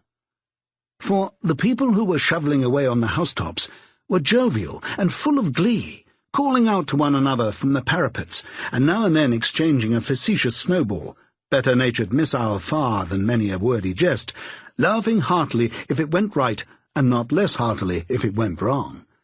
The poulterers' shops were still half open, and the fruiterers were radiant in their glory. There were great round, pot-bellied baskets of chestnuts, shaped like the waistcoats of jolly old gentlemen, lolling at the doors and tumbling out into the street in their apoplectic opulence. There were ruddy, brown-faced, broad-girthed Spanish onions, shining in the fatness of their growth like Spanish friars, and winking from their shelves in wanton slyness at the girls as they went by, and glanced demurely at the hung-up mistletoe. There were pears and apples clustering high in blooming pyramids.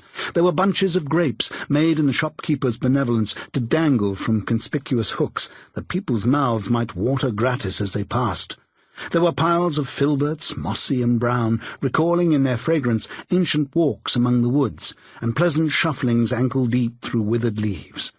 There were Norfolk biffins, squab and swarthy, setting off the yellow of the oranges and lemons, and in the great compactness of their juicy persons, urgently entreating and beseeching to be carried home in paper bags and eaten after dinner. The very gold and silver fish set forth among these choice fruits in a bowl, though members of a dull and stagnant-blooded race, appeared to know that there was something going on, and to a fish went gasping round and round their little world in slow and passionless excitement. The grocers. Oh, the grocers! Nearly closed, and with perhaps 2 shutters down or 1, but through those gaps such glimpses! It was not alone that the scales descended on the counter made a merry sound, or that the twine and roller parted company so briskly, or that the canisters were rattled up and down like juggling tricks, or even that the blended scents of tea and coffee were so grateful to the nose, or even that the raisins were so plentiful and rare, the almonds so extremely white, the sticks of cinnamon so long and straight, the other spices so delicious, the candied fruit so caked and spotted with molten sugar as to make the coldest lookers-on feel faint and subsequently bilious. Nor was it that the figs were moist and pulpy, or that the French plums blushed in modest tartness from their highly decorated boxes, or that everything was good to eat and in its Christmas dress. But the customers were all so hurried and so eager in the hopeful promise of the day that they tumbled up against each other at the door, crashing their wicker baskets wildly, and left their purchases upon the counter, and came running back to fetch them, and committed hundreds of the like mistakes in the best humour possible, while the grocer and his people were so frank and fresh that the polished hearts with which they fastened their aprons behind might have been their own, worn outside for general inspection, and for Christmas doors to peck at if they chose. But soon the steeples called good people all to church and chapel, and away they came, flocking through the streets in their best clothes and with their gayest faces. And at the same time there emerged from scores of by-streets, lanes, and nameless turnings innumerable people carrying their dinners to the bakers' shops. The sight of these poor revellers appeared to interest the spirit very much, for he stood with Scrooge beside him in a baker's doorway, and taking off the covers as their bearers passed, sprinkled incense on their dinners from his torch. And it was a very uncommon kind of torch, for once or twice when there were angry words between some dinner-carriers who had jostled each other, he shed a few drops of water on them from it, and their good humour was restored directly. For they said it was a shame to quarrel upon Christmas Day. And so it was. God love it, so it was. In time the bells ceased, and the bakers were shut up, and yet there was a genial shadowing forth of all these dinners, and progress of their cooking in the thawed blotch of wet above each baker's oven, where the pavement smoked as if its stones were cooking too. "Is there a peculiar flavour in what you sprinkle from your torch?" asked Scrooge. "There is. My own." "Would it apply to any kind of dinner on this day?" asked Scrooge. "To any kindly given. To a poor one most." "Why to a poor one most?" asked Scrooge. "Because it needs it most." "Spirit," said Scrooge after a moment's thought. "I wonder you, of all the beings in the many worlds about us, should desire to cramp these people's opportunities of innocent enjoyment." "Aye," cried the spirit. "You would deprive them of their means of dining every seventh day, often the only day on which they can be said to dine at all," said Scrooge. "Wouldn't you?" "Aye," cried the spirit. "You seek to close these places on the seventh day," said Scrooge, "and it comes to the same thing." "I seek," exclaimed the spirit. "Forgive me if I'm wrong. It has been done in your name, or at least in that of your family," said Scrooge. "There are some upon this earth of yours," returned the spirit, "who lay claim to know us, and who do their deeds of passion, pride, ill-will, hatred, envy, bigotry, and selfishness in our name, who are as strange to us and all our kith and kin as if they had never lived. Remember that, and charge their doings on themselves, not us." Scrooge promised that he would. And they went on, invisible as they had been before, into the suburbs of the town. It was a remarkable quality of the ghost, which Scrooge had observed at the baker's, that notwithstanding his gigantic size, he could accommodate himself to any place with ease, and that he stood beneath a low roof quite as gracefully and like a supernatural creature as it was possible he could have done in any lofty hall. And perhaps it was the pleasure the good spirit had in showing off this power of his, or else it was his own kind, generous, hearty nature, and his sympathy with all poor men, that led him straight to Scrooge's clerk's. For there he went, and took Scrooge with him, holding to his robe. And on the threshold of the door the spirit smiled, and stopped to bless Bob Cratchit's dwelling with the sprinkling of his torch. Think of that! Bob had but 15 bob a week himself. He pocketed on Saturdays but 15 copies of his Christian name, and yet the ghost of Christmas present blessed his 4-roomed house. Then up rose Mrs. Cratchit, Cratchit's wife, dressed out but poorly in a twice-turned gown, but brave in ribbons, which are cheap and make a goodly show for 6pence. And she laid the cloth, assisted by Belinda Cratchit, second of her daughters, also brave in ribbons, while Master Peter Cratchit plunged a fork into the saucepan of potatoes, and getting the corners of his monstrous shirt-collar, Bob's private property conferred upon his son and heir in honour of the day, into his mouth, rejoiced to find himself so gallantly attired, and yearned to show his linen in the fashionable parks. And now 2 smaller Cratchits, boy and girl, came tearing in, screaming that outside the baker's they had smelt the goose and known it for their own, and basking in luxurious thoughts of sage and onion, these young Cratchits danced about the table, and exalted Master Peter Cratchit to the skies, while he, not proud, although his collars nearly choked him, blew the fire until the slow potatoes, bubbling up, knocked loudly at the saucepan lid to be let out and peeled. "What has ever got your precious father, then?" said Mrs. Cratchit. "And your brother, Tiny Tim? And Martha warn't as late last Christmas Day by half an hour." "Here's Martha, mother," said a girl, appearing as she spoke. "Here's Martha, mother," cried the 2 young Cratchits. "Hurrah! There's such a goose, Martha!" "Why, bless your heart alive, my dear, how late you are," said Mrs. Cratchit, kissing her a dozen times and taking off her shawl and bonnet for her with officious zeal. "We'd a deal of work to finish up last night," replied the girl, "and had to clear away this morning, mother." "Well, never mind so long as you are come," said Mrs. Cratchit. "Sit you down before the fire, my dear, and have a warm, Lord bless you." "No, there's father coming," cried the 2 young Cratchits, who were everywhere at once. "Hide, Martha, hide!" So Martha hid herself, and in came little Bob, the father, with at least 3 feet of comforter, exclusive of the fringe, hanging down before him, and his threadbare clothes darned up and brushed to look seasonable, and Tiny Tim upon his shoulder. Alas for Tiny Tim, he bore a little crutch, and had his limbs supported by an iron frame. "Why, where's our Martha?" cried Bob Cratchit, looking around. "Not coming," said Mrs. Cratchit. "Not coming?" said Bob, with a sudden declension in his high spirits, for he had been Tim's blood horse all the way from church, and had come home rampant. "Not coming upon Christmas Day?"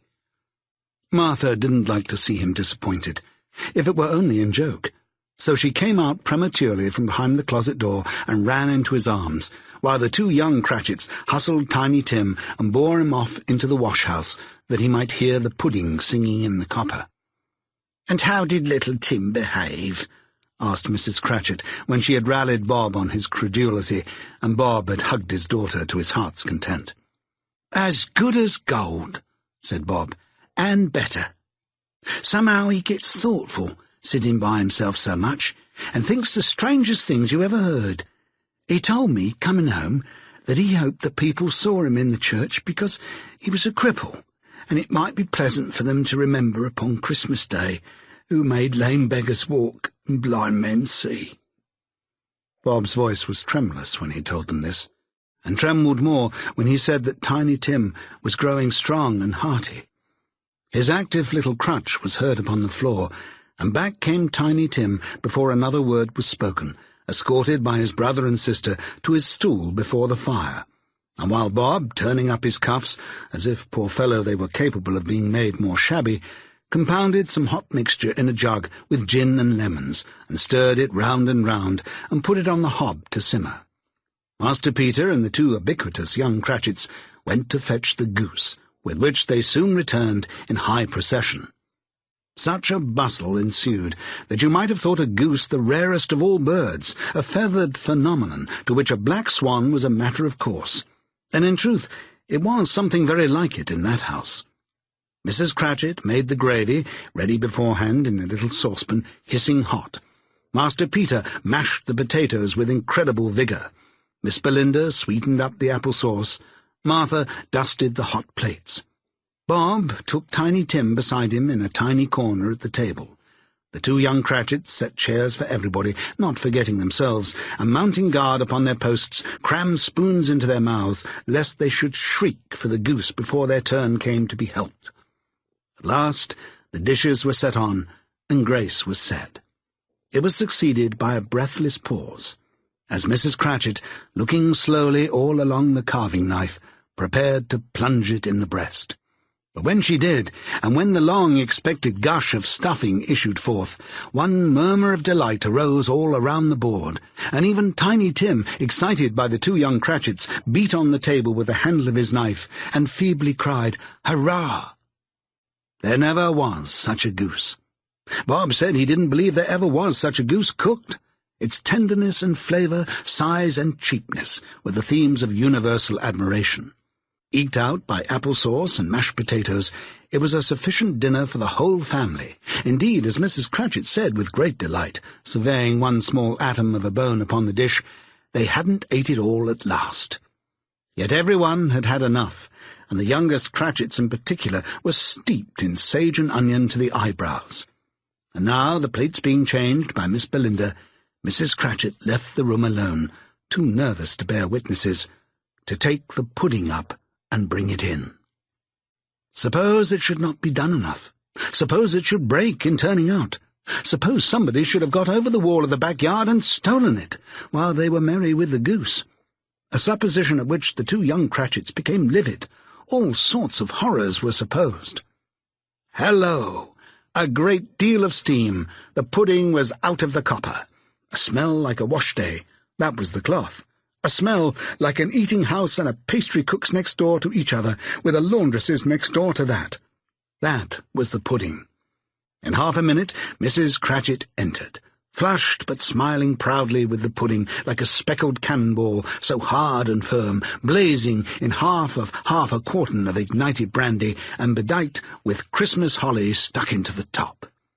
Oh, a wonderful pudding! Bob Cratchit said, and calmly, too, that he regarded it as the greatest success achieved by Mrs. Cratchit since their marriage. Mrs. Cratchit said that now the weight was off her mind, she would confess she had had her doubts about the quantity of flour. Everybody had something to say about it, but nobody said or thought it was at all a small pudding for a large family. It would have been a flat heresy to do so. Any Cratchit would have blushed to hint at such a thing. At last, the dinner was all done. The cloth was cleared, the hearth swept, and the fire made up. The compound in the jug being tasted and considered perfect, apples and oranges were put upon the table, and a shovelful of chestnuts on the fire.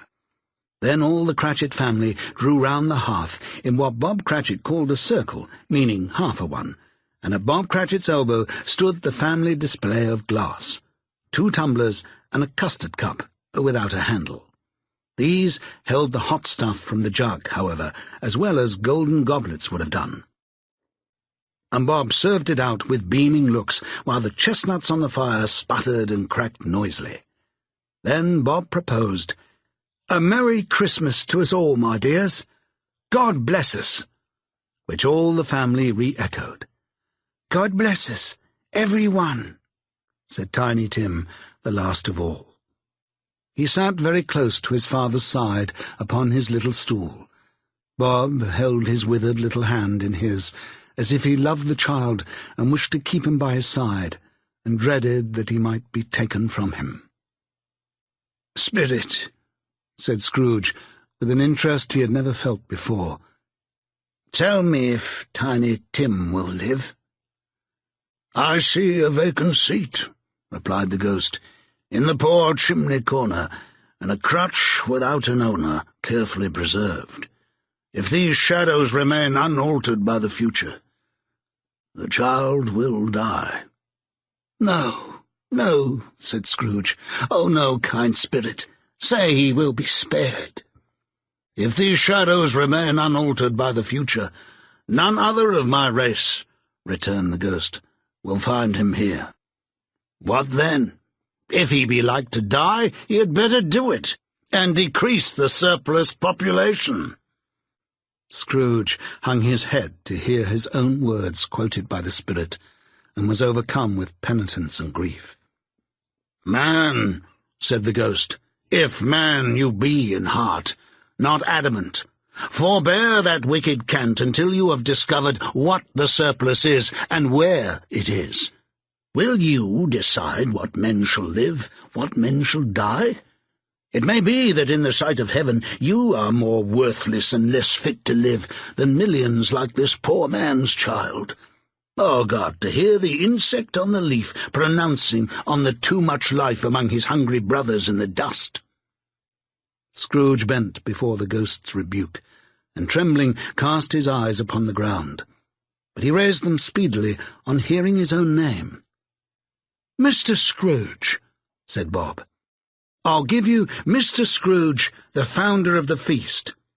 "The founder of the feast, indeed," cried Mrs. Cratchit, reddening. "I wish I had him here. I'd give him a piece of my mind to feast upon, and I'd hope he'd have a good appetite for it."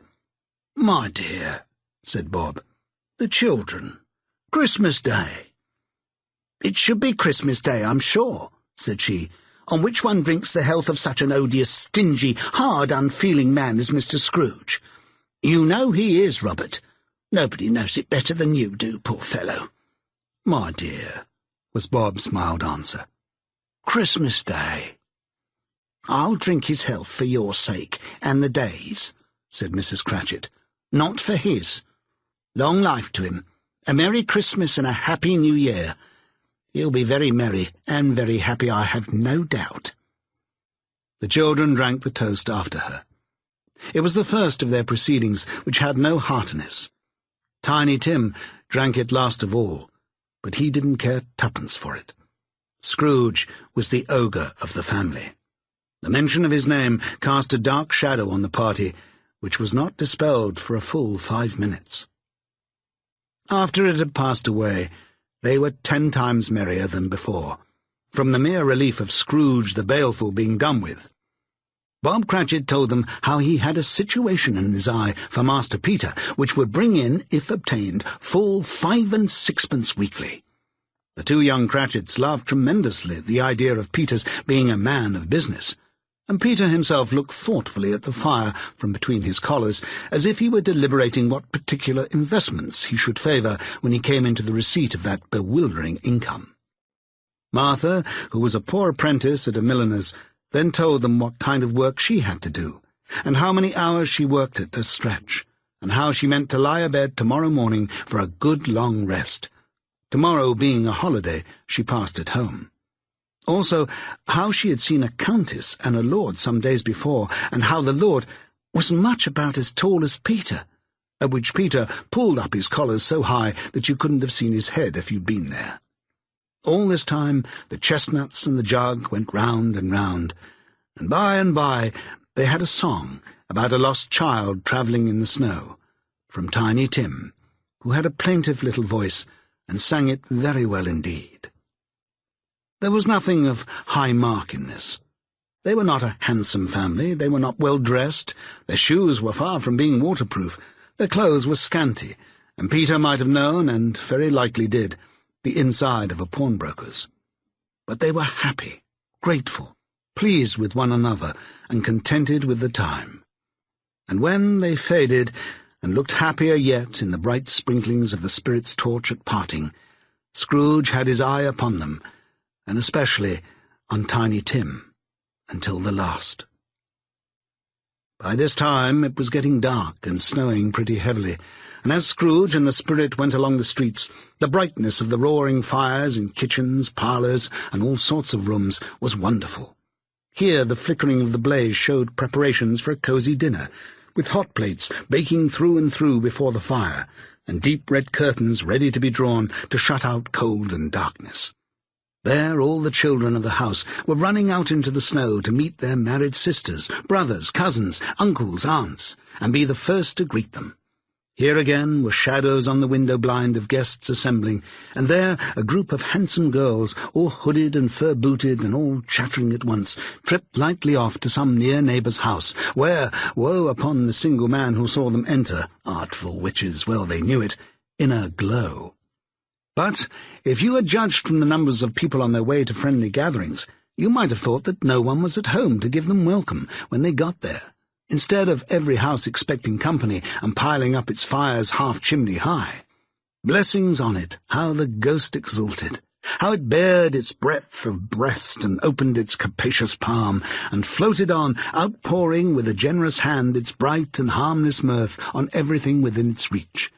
The very lamplighter, who ran on before, dotting the dusky streets with specks of light, and who was dressed to spend the evening somewhere, laughed out loudly as the spirit passed, though little kenned the lamplighter that he had any company but Christmas. And now, without a word of warning from the ghost, they stood upon a bleak and desert moor, where monstrous masses of rude stone were cast about, as though it were the burial place of giants, and water spread itself wheresoever it listed, or would have done so but for the frost that held it prisoner, and nothing grew but moss and furze and coarse rank grass. Down in the west the setting sun had left a streak of fiery red, which glared upon the desolation for an instant like a sullen eye, and frowning lower, lower, lower yet, was lost in the thick gloom of darkest night. "What place is this?" asked Scrooge. "A place where miners live, who labour in the bowels of the earth," returned the spirit. "But they know me. See!" A light shone from the window of a hut, and swiftly they advanced towards it. Passing through the wall of mud and stone, they found a cheerful company assembled round a glowing fire. An old man and woman with their children and their children's children, and another generation beyond that, all decked out gaily in their holiday attire. The old man, in a voice that seldom rose above the howling of the wind upon the barren waste, was singing them a Christmas song. It had been a very old song when he was a boy, and from time to time they all joined in the chorus. So surely as they raised their voices, the old man got quite blithe and loud, and so surely as they stopped, his vigour sank again. The spirit did not tarry here, but bade Scrooge hold his robe, and passing on above the moor, sped whither. Not to see. To see.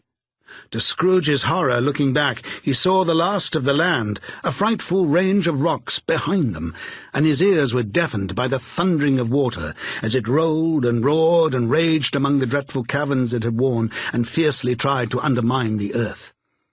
Built upon a dismal reef of sunken rocks, some league or so from shore, on which the waters chafed and dashed the wild year through, there stood a solitary lighthouse. Great heaps of seaweed clung to its base, and storm birds, born of the wind, one might suppose, as seaweed of the water, rose and fell about it like the waves they skimmed. But even here, two men who watched the light had made a fire that through the loophole in the thick stone wall shed out a ray of brightness on the awful sea. Joining their horny hands over the rough table at which they sat, they wished each other Merry Christmas in their can of grog, and one of them, the elder too, with his face all damaged and scarred with hard weather, as the figurehead of an old ship might be, struck up a sturdy song that was like a gale in itself. Again the ghost sped on, above the black and heaving sea, on, until, being far away, as he told Scrooge, from any shore, they lighted on a ship. There stood beside the helmsman at the wheel, the lookout in the bow, the officers who had the watch, dark, ghostly figures in their several stations. But every man among them hummed a Christmas tune, or had a Christmas thought, or spoke below his breath to his companion of some bygone Christmas day, with homeward hopes belonging to it. And every man on board, waking or sleeping, good or bad, had had a kinder word for another on that day than on any day in the year, and had shared to some extent in its festivities, and had remembered those he cared for at a distance, and had known that they delighted to remember him. It was a great surprise to Scrooge, while listening to the moaning of the wind, and thinking what a solemn thing it was to move on through the lonely darkness over an unknown abyss, whose depths were secret as profound as death. It was a great surprise to Scrooge, while thus engaged, to hear a hearty laugh. It was a much greater surprise to Scrooge to recognize it as his own nephew's, and to find himself in a bright, dry, gleaming room with the Spirit standing smiling by his side and looking at that same nephew with approving affability. "Ha, ha, ha, ha!" laughed Scrooge's nephew. "Ha, ha, ha, ha, ha!" If you should happen, by any unlikely chance, to know a man more blessed in a laugh than Scrooge's nephew, all I can say is, I should like to know him too. Introduce him to me, and I'll cultivate his acquaintance.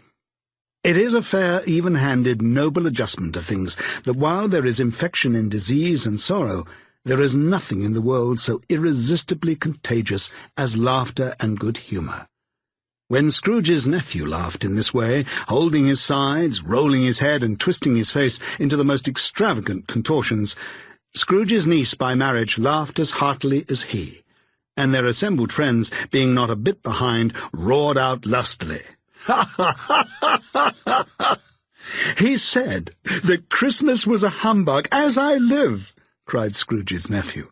"He believed it, too." "More shame for him, Fred," said Scrooge's niece indignantly. Bless those women. They never do anything by halves. They are always in earnest.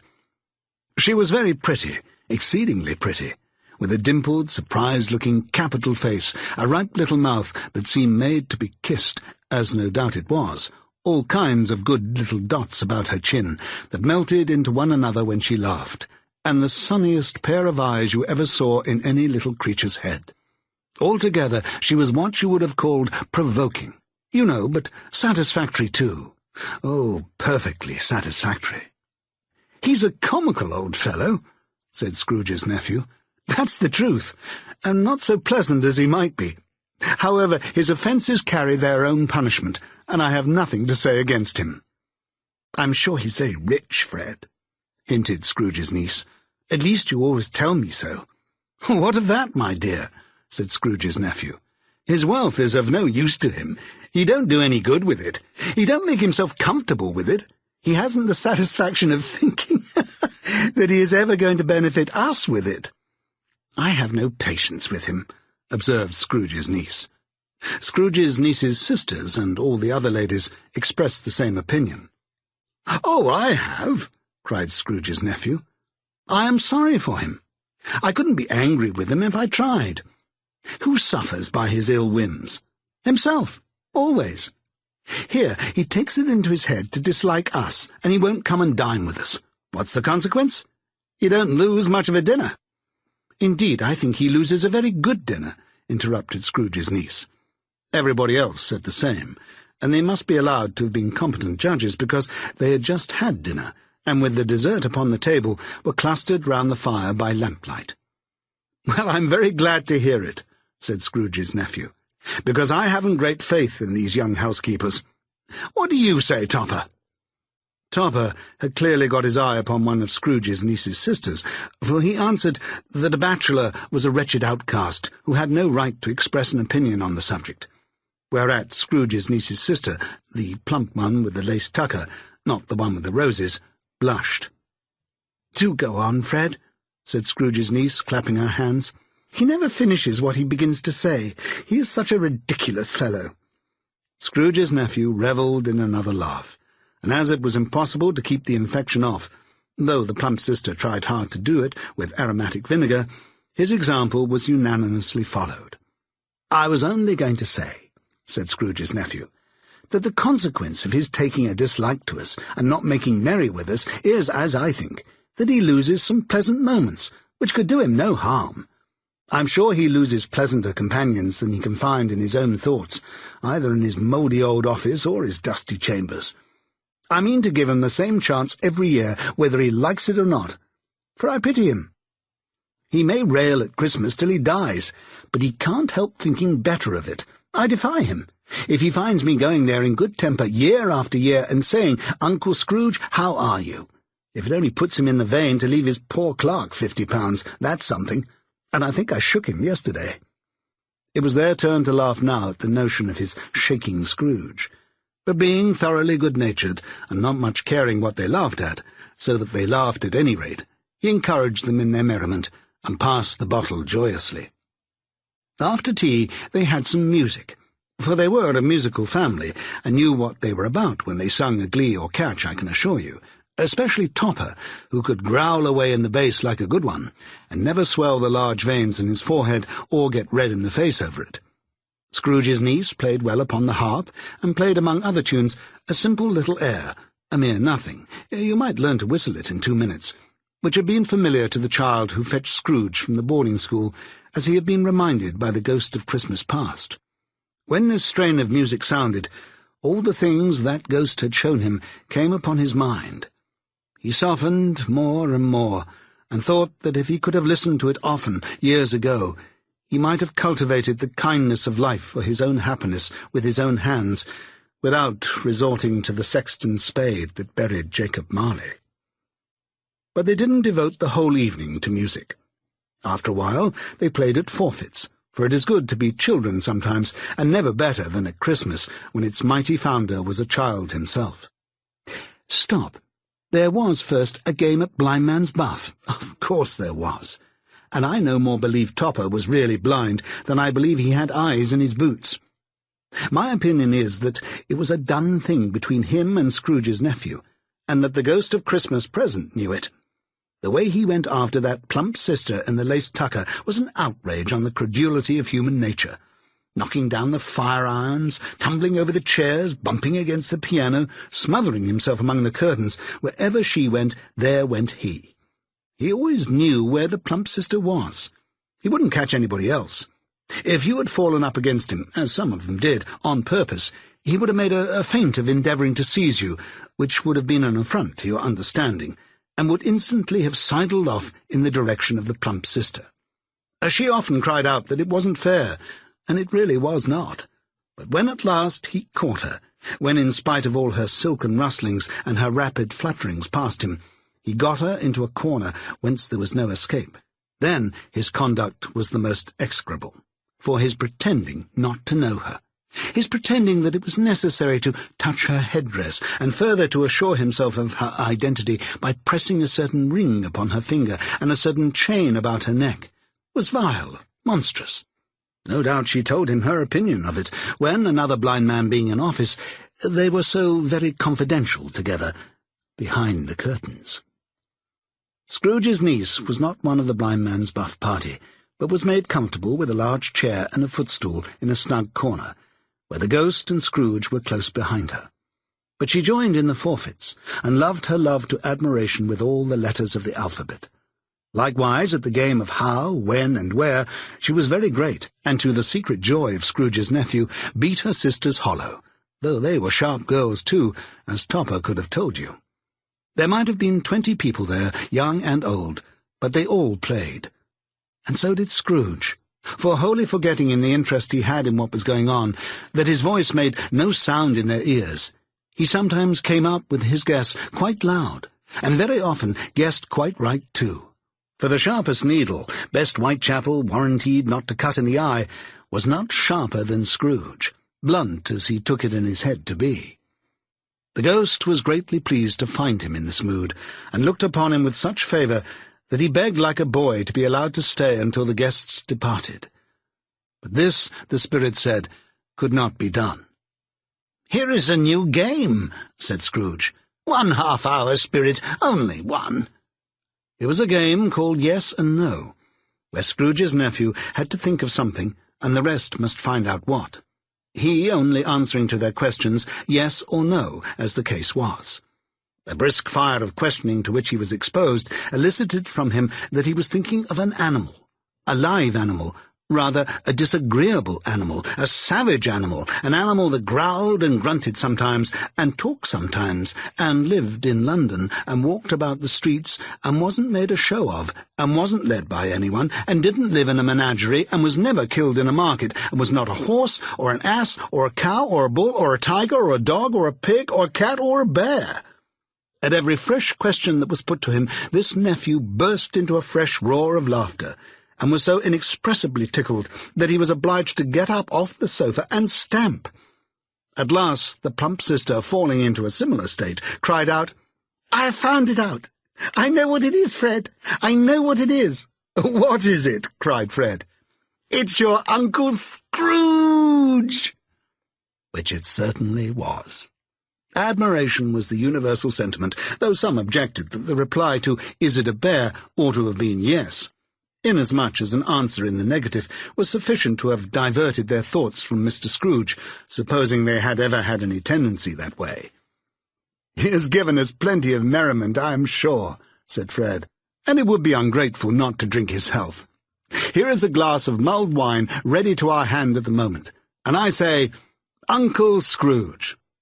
"Well, Uncle Scrooge," they cried. "A Merry Christmas and a Happy New Year to the old man, whatever he is," said Scrooge's nephew. "He wouldn't take it from me, but he may have it nevertheless. Uncle Scrooge."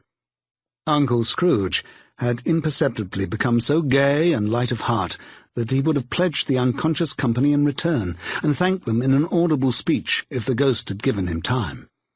But the whole scene passed off in the breath of the last words spoken by his nephew, and he and the spirit were again upon their travels.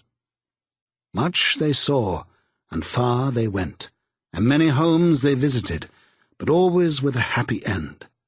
The spirit stood beside sick beds, and they were cheerful, on foreign lands, and they were close at home, by struggling men, and they were patient in their greater hope, by poverty, and it was rich.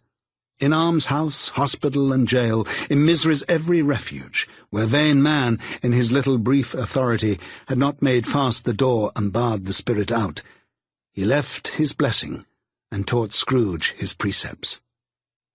It was a long night, if it were only a night, but Scrooge had his doubts of this, because the Christmas holidays appeared to be condensed into the space of time they passed together. It was strange, too, that while Scrooge remained unaltered in his outward form, the ghost grew older, clearly older. Scrooge had observed this change, but never spoke of it, until they left a child's 12th night party, when, looking at the spirit as they stood together in an open place, he noticed that its hair was grey. "Are spirits' lives so short?" asked Scrooge. "My life upon this globe is very brief," replied the ghost. "It ends tonight." "Tonight?" cried Scrooge. "Tonight at midnight. Hark! The time is drawing near." The chimes were ringing the 11:75 at that moment. "Forgive me if I'm not justified in what I ask," said Scrooge, looking intently at the spirit's robe. "But I see something strange, and not belonging to yourself, protruding from your skirts. Is it a foot or a claw?" "It might be a claw for the flesh there is upon it," was the spirit's sorrowful reply. "Look here." From the foldings of its robe it brought 2 children, wretched, abject, frightful, hideous, miserable. They knelt down at its feet and clung upon the outside of its garment. "Old man, look here. Look down here," exclaimed the ghost.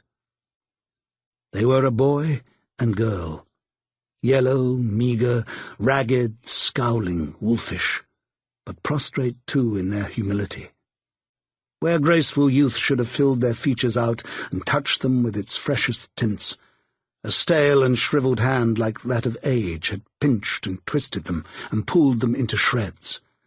Where angels might have sat enthroned, devils lurked and glared out menacing. No change, no degradation, no perversion of humanity in any grade through all the mysteries of wonderful creation has monsters half so horrible and dread. Scrooge started back, appalled. Having them shown to him in this way, he tried to say they were fine children, but the words choked themselves rather than be parties to a lie of such enormous magnitude. "Spirit, are they yours?" Scrooge could say no more. "They are man's," said the spirit, looking down upon them, "and they cling to me, appealing from their fathers. This boy is ignorance, this girl is want. Beware them both, and of all their degree, but most of all, beware this boy, for on his brow I see that written which is doom, unless the writing be erased. Deny it!" cried the spirit, stretching out its hand towards the city. "Slander those who tell it ye. Emit it for your facetious purposes, and make it worse, and bide the end." "Have they no refuge or resource?" cried Scrooge.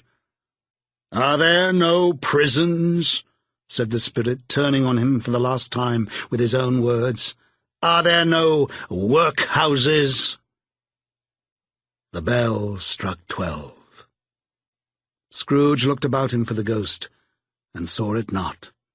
As the last stroke ceased to vibrate, he remembered the prediction of old Jacob Marley, and lifting up his eyes, beheld a solemn phantom, draped and hooded, coming like a mist along the ground towards him. Chapter 4. The Last of the Spirits. The phantom slowly, gravely, silently approached. When it came, Scrooge bent down upon his knee, for in the very air through which this spirit moved it seemed to scatter gloom and mystery. It was shrouded in a deep black garment which concealed its head, its face, its form, and left nothing of it visible save one outstretched hand. But for this it would have been difficult to detach its figure from the night and separate it from the darkness by which it was surrounded. He felt that it was tall and stately when it came beside him, and that its mysterious presence filled him with a solemn dread. He knew no more, for the spirit neither spoke nor moved.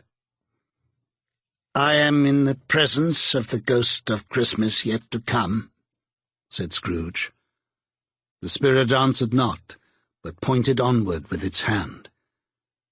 "You are about to show me shadow of things that have not happened, but will happen in the time before us," Scrooge pursued. "Is that so, spirit?" The upper portion of the garment was contracted for an instant in its folds, as if the spirit had inclined its head. That was the only answer he received. Although well used to ghostly company by this time, Scrooge feared the silent shape so much that his legs trembled beneath him, and he found he could hardly stand when he prepared to follow it. The spirit paused a moment, as observing his condition and giving him time to recover. But Scrooge was all the worse for this. It thrilled him with a vague, uncertain horror to know that behind the dusky shroud there were ghostly eyes intently fixed upon him, while he, though he stretched his own to the utmost, could see nothing but a spectral hand and one great heap of black. "Ghost of the future," he exclaimed, "I fear you more than any spectre I have seen. But as I know your purpose is to do me good, and as I hope to live to be another man from what I was, I am prepared to bear your company, and do it with a thankful heart. Will you not speak to me?" It gave him no reply. The hand was pointed straight before them. "Lead on," said Scrooge. "Lead on. The night is waning fast, and it is precious time to me, I know. Lead on, spirit." The phantom moved away as it had come towards him. Scrooge followed in the shadow of its dress, which bore him up, he thought, and carried him along.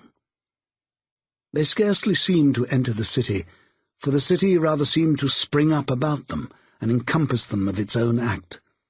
But there they were, in the heart of it, on 'Change, amongst the merchants who hurried up and down and chinked the money in their pockets and conversed in groups and looked at their watches and trifled thoughtfully with their great gold seals, and so forth, as Scrooge had seen them often. The spirit stopped beside one little knot of businessmen. Observing that the hand was pointed to them, Scrooge advanced to listen to their talk. "No," said a great fat man with a monstrous chin. "I don't know much about it either way. I only know he's dead." "When did he die?" inquired another. "Last night, I believe."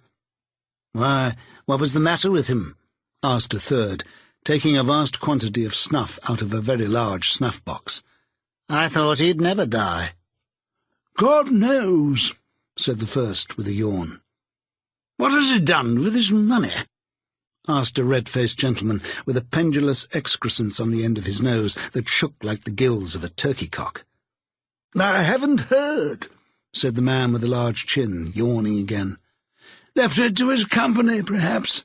He hasn't left it to me, that's all I know."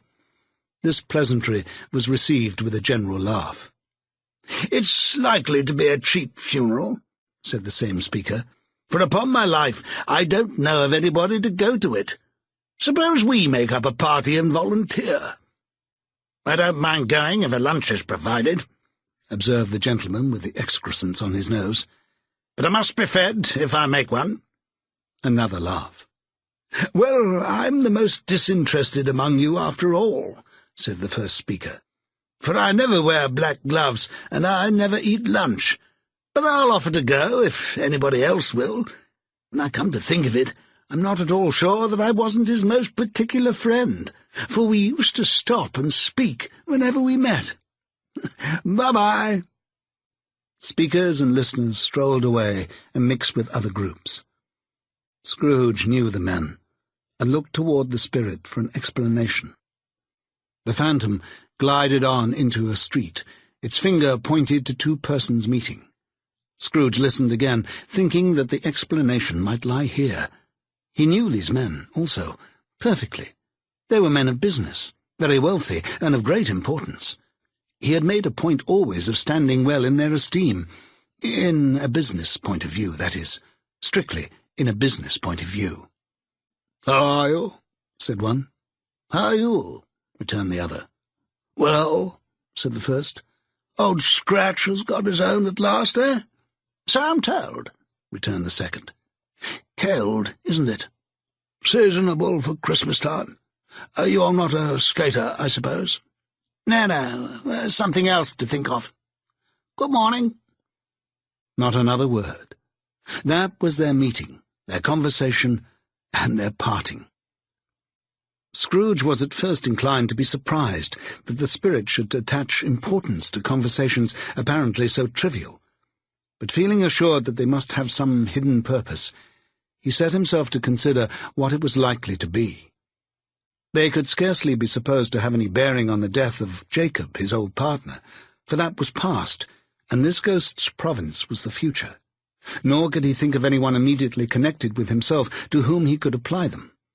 But nothing doubting that to whomsoever they applied they had some latent moral for his own improvement, he resolved to treasure up every word he heard, and everything he saw, and especially to observe the shadow of himself when it appeared. For he had an expectation that the conduct of his future self would give him the clue he missed, and would render the solution of these riddles easy. He looked about in that very place for his own image. But another man stood in his accustomed corner, and though the clock pointed to his usual time of day for being there, he saw no likeness of himself among the multitudes that poured in through the porch. It gave him little surprise, however, for he had been revolving in his mind a change of life, and thought and hoped he saw his newborn resolutions carried out in this. Quiet and dark beside him stood the phantom, with its outstretched hand. When he roused himself from his thoughtful quest, he fancied from the turn of the hand and its situation in reference to himself that the unseen eyes were looking at him keenly. It made him shudder and feel very cold. They left the busy scene, and went into an obscure part of the town where Scrooge had never penetrated before, although he recognized its situation and its bad repute. The ways were foul and narrow, the shops and houses wretched, the people half-naked, drunken, slipshod, ugly. Alleys and archways, like so many cesspools, disgorged their offences of smell and dirt and life upon the straggling streets, and the whole quarter reeked with crime, with filth and misery. Far in this den of infamous resort, there was a low-browed beetling shop below a penthouse roof, where iron, old rags, bottles, bones, and greasy offal were bought. Upon the floor within were piled up heaps of rusty keys, nails, chains, hinges, files, scales, weights, and refuse iron of all kinds. Secrets that few would like to scrutinize were bred and hidden in mountains of unseemly rags, masses of corrupted fat, and sepulchres of bones. Sitting in among the wares he dealt in, by a charcoal stove made of old bricks, was a grey-haired rascal, nearly 70 years of age, who had screened himself from the cold air without by a frowsy curtaining of miscellaneous tatters hung upon a line, and smoked his pipe in all the luxury of calm retirement. Scrooge and the phantom came into the presence of this man, just as a woman with a heavy bundle slunk into the shop. But she had scarcely entered when another woman, similarly laden, came in too, and she was closely followed by a man in faded black, who was no less startled by the sight of them than they had been upon the recognition of each other. After a short period of blank astonishment, in which the old man with the pipe had joined them, they all three burst into a laugh. "Let the charwoman alone be the first," cried she who had entered first. "Let the laundress alone to be the second. Let the undertaker's man alone to be the third. Look here, old Joe, here's a chance. We haven't all three met here without meaning it." "You couldn't have met in a better place," said old Joe, removing his pipe from his mouth. "Come into the parlour. You were made free of it long ago, you know, and the other two ain't strangers. Stop till I shut the door of the shop. Oh, how it squeaks. There aren't such a rusty bit of metal in the place as its own hinges, I believe, and I'm sure there's no such old bones here as mine. We're all suitable to our calling, well matched. Come into the parlour. Come into the parlour." The parlour was the space behind the screen of rags. The old man raked the fire together with an old stair-rod, and having trimmed his smoky lamp, for it was night, with the stem of his pipe, put it in his mouth again. While he did this, the woman who had already spoken threw her bundle on the floor and sat down in a flaunting manner on a stool, crossing her elbows on her knees and looking with bold defiance at the other two. "What odds, then? What odds, Mrs. Dilber?" said the woman. Every person has a right to take care of themselves. He always did." "That's true indeed," said the laundress. "No man more so." "Why then, don't stand staring as if you was afraid, woman. Who's the wiser? We're not going to pick holes in each other's coats, I suppose." "No, indeed," said Mrs. Dilber and the man together. "We should hope not." "Very well, then," cried the woman. "That's enough. Who's the worse for a loss of a few things like these? Not a dead man, I suppose?" "No, indeed," said Mrs. Dilber, laughing. "If he wanted to keep them after he was dead, a wicked old screw," pursued the woman, "why wasn't he natural in his lifetime? If he had been, he'd have had somebody to look after him when he was struck with death, instead of lying gasping out his last there, alone by himself." "It's the truest word that ever was spoke," said Mrs. Dilber. "It's a judgment on him." "I wish it were a little heavier judgment," replied the woman, "and it should have been, you may depend upon it, if I could have laid my hands on anything else. Open that bundle, old Joe, and let me know the value of it. Speak out plain. I'm not afraid to be first, nor afraid for them to see it. We know pretty well that we were helping ourselves before we met here, I believe. It's no sin. Open the bundle, Joe." But the gallantry of her friends would not allow of this, and the man in faded black, mounting the breach, first produced his plunder. It was not extensive. A seal or two, a pencil case, a pair of sleeve buttons, and a brooch of no great value were all. They were severally examined and appraised by old Joe, who chalked the sums he was disposed to give for each upon the wall, and added them up into a total when he found there was nothing more to come. "That's your account," said Joe, "and I wouldn't give another sixpence if I was to be boiled for not doing it. Who's next?" Mrs. Dilber was next. Sheets and towels, a little wearing apparel, 2 old-fashioned silver teaspoons, a pair of sugar tongs, and a few boots. Her account was stated on the wall in the same manner. "I always give too much to ladies. It's a weakness of mine, and that's the way I ruin myself," said old Joe. "That's your account. If you asked me for another penny and made it an open question, I'd repent of being so liberal and knock off 1/2 crown." "And now, undo my bundle, Joe," said the first woman. Joe went down on his knees for the greater convenience of opening it, and having unfastened a great many knots, dragged out a large and heavy roll of some dark stuff.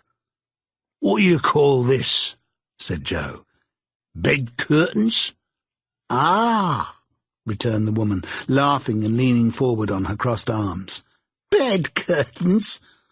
You don't mean to say you took 'em down, rings and all, with him lying there?" said Joe. "Yes, I do," replied the woman. "Why not?" "You were born to make your fortune," said Joe, "and you'll certainly do it." "I certainly shan't hold my hand when I can get anything in it by reaching it out, for the sake of such a man as he was, I promise you, Joe," returned the woman coolly. "Don't drop that oil upon the blankets now." "His blankets?" asked Joe. "Whose else's, do you think?" replied the woman. "He isn't likely to take a cold without them, I dare say." "I hope he didn't die of anything catching, eh?" said old Joe, stopping in his work and looking up. "Don't be afraid of that," returned the woman. "I ain't so fond of his company that I'd loiter about him for such things, if he did. He may look through that shirt till your eyes ache, but you won't find a hole in it, not a threadbare place. It's the best he had, and a fine one, too. They'd have wasted it if it hadn't been for me." "What do you call wasting of it?" asked old Joe. "Putting it on him to be buried in, for sure," replied the woman with a laugh. "Somebody was fool enough to do it, but I took it off again. If calico ain't good enough for such a purpose, it isn't good enough for anything. It's quite as becoming to the body. He can't look uglier than he did in that one." Scrooge listened to this dialogue in horror. As they sat grouped about their spoil in the scanty light afforded by the old man's lamp, he viewed them with a detestation and disgust which could hardly have been greater, though they had been obscene demons marketing the corpse itself. Laughed the same woman when old Joe produced a flannel bag with money in it, told out their several gains upon the ground. "This is the end of it, you see. He frightened everyone away from him when he was alive, to profit us when he was dead." "Spirit," said Scrooge, shuddering from head to foot. I see. The case of this unhappy man might be my own. My life tends that way now. Merciful heaven, what is this?"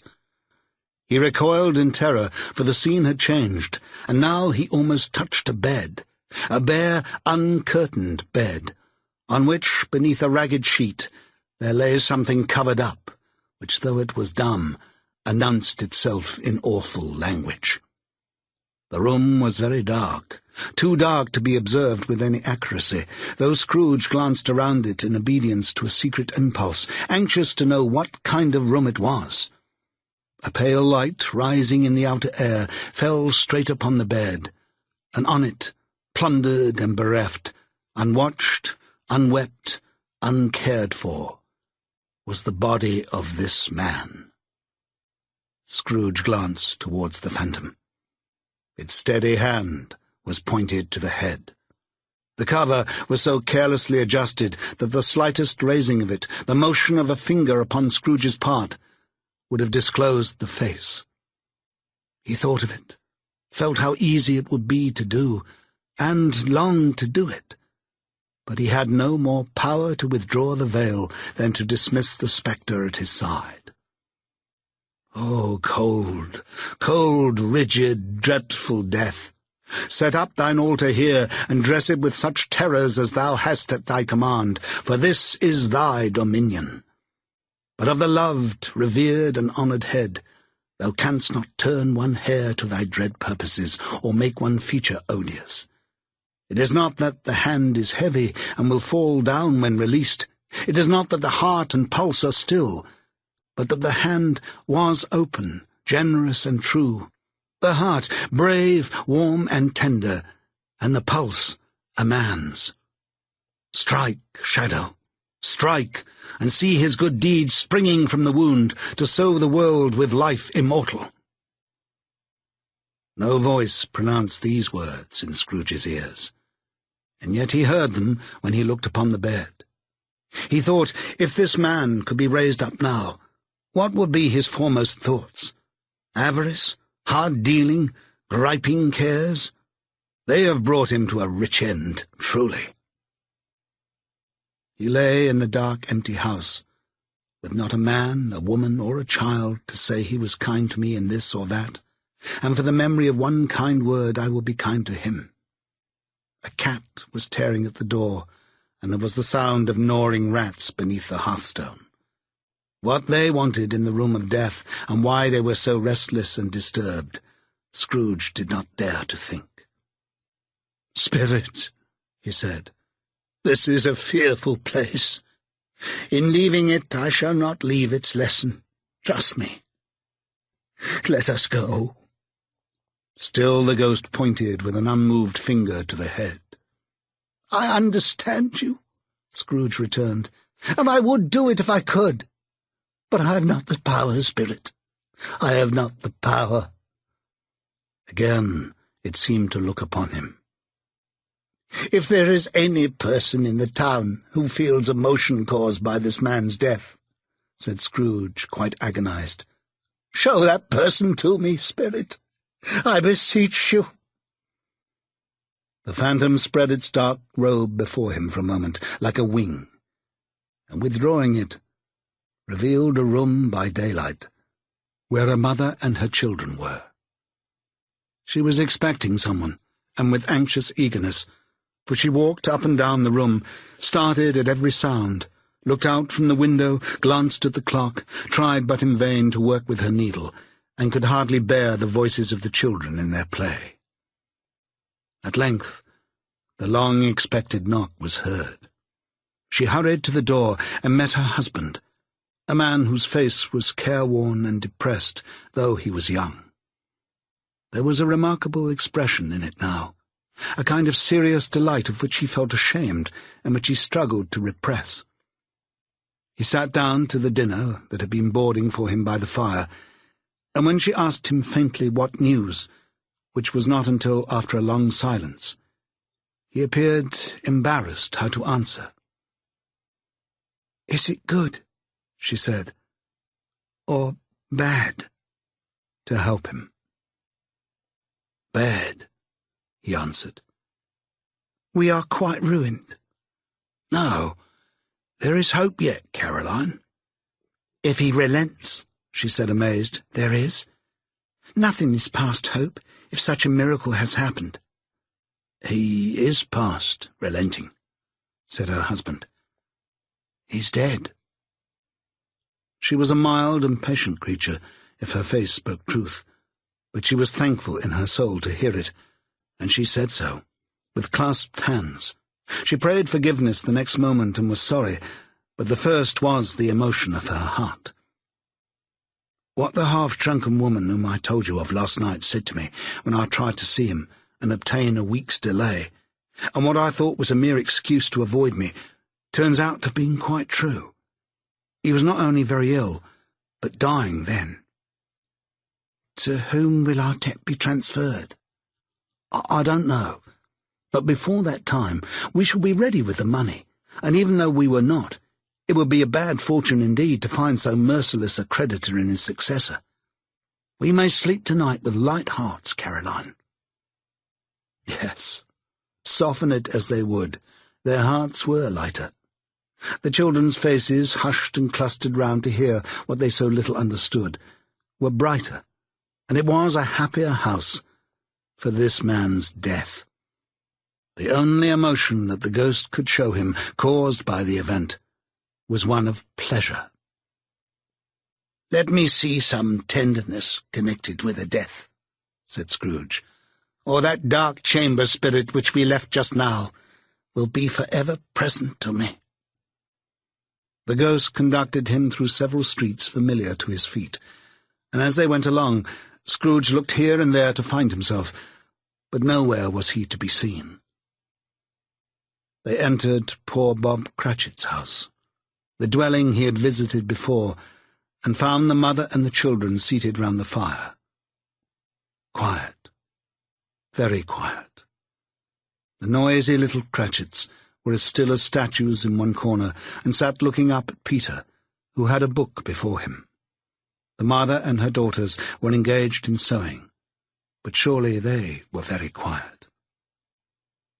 And he took a child and set him in the midst of them. Where had Scrooge heard those words? He had not dreamed them. The boy must have read them out as he and the spirit crossed the threshold. Why did he not go on? The mother laid her work upon the table and put her hand up to her face.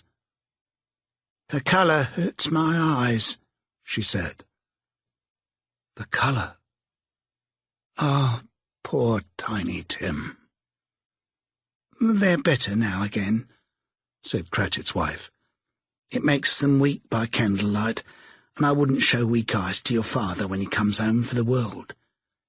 It must be near his time."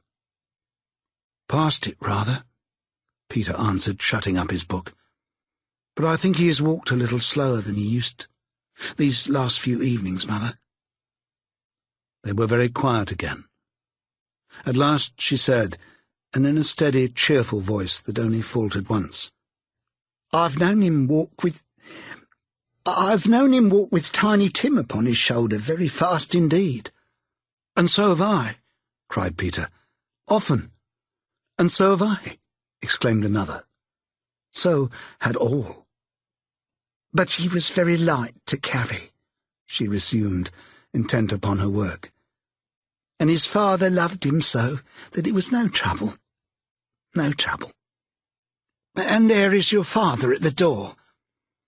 She hurried out to meet him, and little Bob in his comforter, he had need of it, poor fellow, came in. His tea was ready for him on the hob, and they all tried who should help him to it most. Then the two young Cratchits got upon his knees and laid each child a little cheek against his face, as if they said, "Don't mind it, Father. Don't be grieved." Bob was very cheerful with them, and spoke pleasantly to all the family. He looked at the work upon the table and praised the industry and speed of Mrs. Cratchit and the girls. They would be done long before Sunday, he said. "Sunday? You went today, then, Robert?" said his wife. "Yes, my dear," returned Bob. "I wish you could have gone. It would have done you good to see how green a place it is. But you'll see it often. I promised him that I would walk there on a Sunday." "My little child," cried Bob. "My little child." He broke down all at once. He couldn't help it. If he could have helped it, he and his child would have been farther apart, perhaps, than they were. He left the room and went upstairs into the room above, which was lighted cheerfully and hung with Christmas. There was a chair set close beside the child, and there were signs of someone having been there lately. Poor Bob sat down in it, and when he had thought a little and composed himself, he kissed the little face. He was reconciled to what had happened, and went down again quite happy. They drew about the fire and talked, the girls and mother working still. Bob told them of the extraordinary kindness of Mr. Scrooge's nephew, whom he had scarcely seen but once, and who, meeting him in the street that day, and seeing that he looked just a little down, you know, said Bob, inquired what had happened to distress him. "On which," said Bob, "for he is the pleasantest spoken gentleman you ever heard, I told him. 'I'm heartily sorry for it, Mr. Cratchit,' he said, 'and heartily sorry for your good wife. By the by, how did he ever know that, I don't know.' 'You what, my dear?' 'Why, that you were a good wife,' replied Bob. 'Everybody knows that,' said Peter. 'Very well observed, my boy,' cried Bob. 'I hope they do.' 'Heartily sorry,' he said, 'for your good wife. If I can be of service to you in any way,' he said, giving me his card, 'that's where I live. Pray come to me.' 'No, it wasn't,' cried Bob, 'for the sake of anything he might be able to do for us, so much as for his kind way, that this was quite delightful. It really seemed as if he'd known our Tiny Tim, and felt with us.' 'I'm sure he's a good soul,' said Mrs. Cratchit. 'You would be surer of it, my dear,' returned Bob, 'if you saw and spoke to him. I shouldn't be at all surprised, mark what I say, if he got Peter a better situation.' 'Only hear that, Peter,' said Mrs. Cratchit. 'Ah, then,' cried one of the girls, 'Peter will be keeping company with someone, and setting up for himself.' 'Get along with you,' retorted Peter, grinning. 'It's just as likely as not,' said Bob, 'one of these days, though there's plenty of time for that, my dear. But however and whenever we part from one another, I'm sure we shall none of us forget poor Tiny Tim, shall we, or this parting that there was among us?' 'Never, father,' cried they all. 'And I know,' said Bob, 'I know, my dears, that when we recollect how patient and how mild he was, although he was a little child, we shall not quarrel easily among ourselves, and forget poor Tiny Tim in doing it.' 'No, never, father,' they all cried again. 'I'm very happy,' said little Bob. 'I am very happy.' Mrs. Cratchit kissed him, his daughters kissed him, the two young Cratchits kissed him, and Peter and himself shook hands. 'Spirit of Tiny Tim, thy childish essence was from God.' 'Spectre,' said Scrooge, 'something informs me that our parting moment is at hand. I know it, but I know not how. Tell me what man that was whom we saw lying dead.' The ghost of Christmas yet to come conveyed him as before, though at a different time, he thought, Indeed, there seemed no order in these latter visions, save that they were in the future, into the resorts of businessmen, but showed him not himself.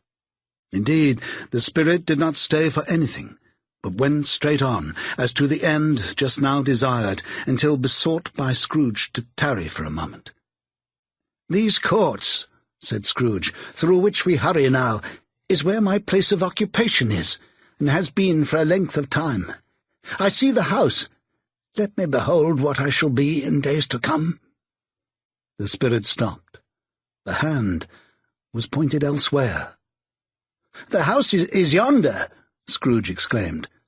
"Why do you point away?" The inexorable finger underwent no change.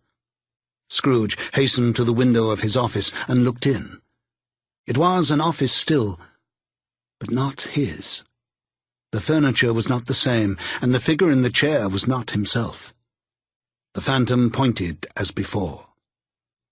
He joined it once again, and wondering why and whither he had gone, accompanied it until they reached an iron gate. He paused to look around before entering. A churchyard. Here, then, the wretched man whose name he'd now to learn lay underneath the ground. It was a worthy place, walled in by houses, overrun by grass and weeds, the growth of vegetation's death, not life, choked up with too much burying, fat with repleted appetite. A worthy place. The spirit stood among the graves and pointed down to one. He advanced towards it, trembling. The phantom was exactly as it had been, but he dreaded that he saw new meaning in its solemn shape.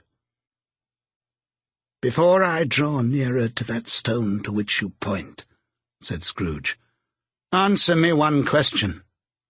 Are these the shadows of the things that will be, or are they the shadows of things that may be only?" Still the ghost pointed downward to the grave by which it stood. "Men's courses will foreshadow certain ends, to which, if persevered in, they must lead," said Scrooge.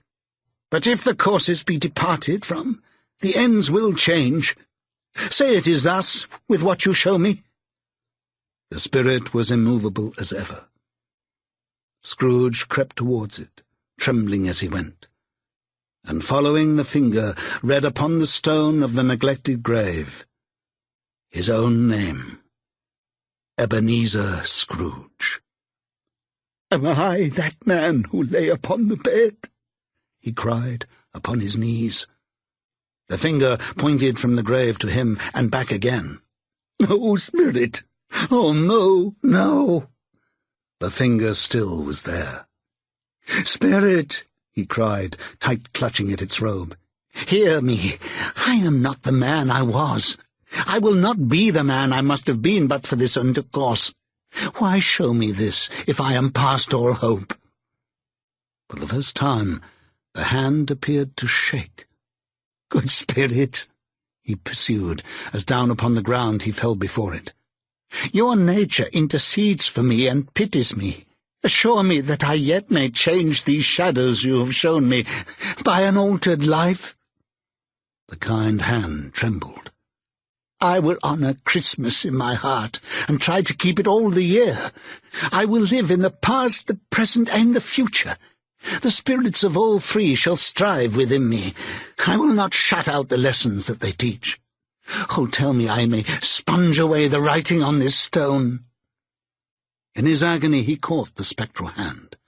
It sought to free itself, but he was strong in his entreaty, and detained it.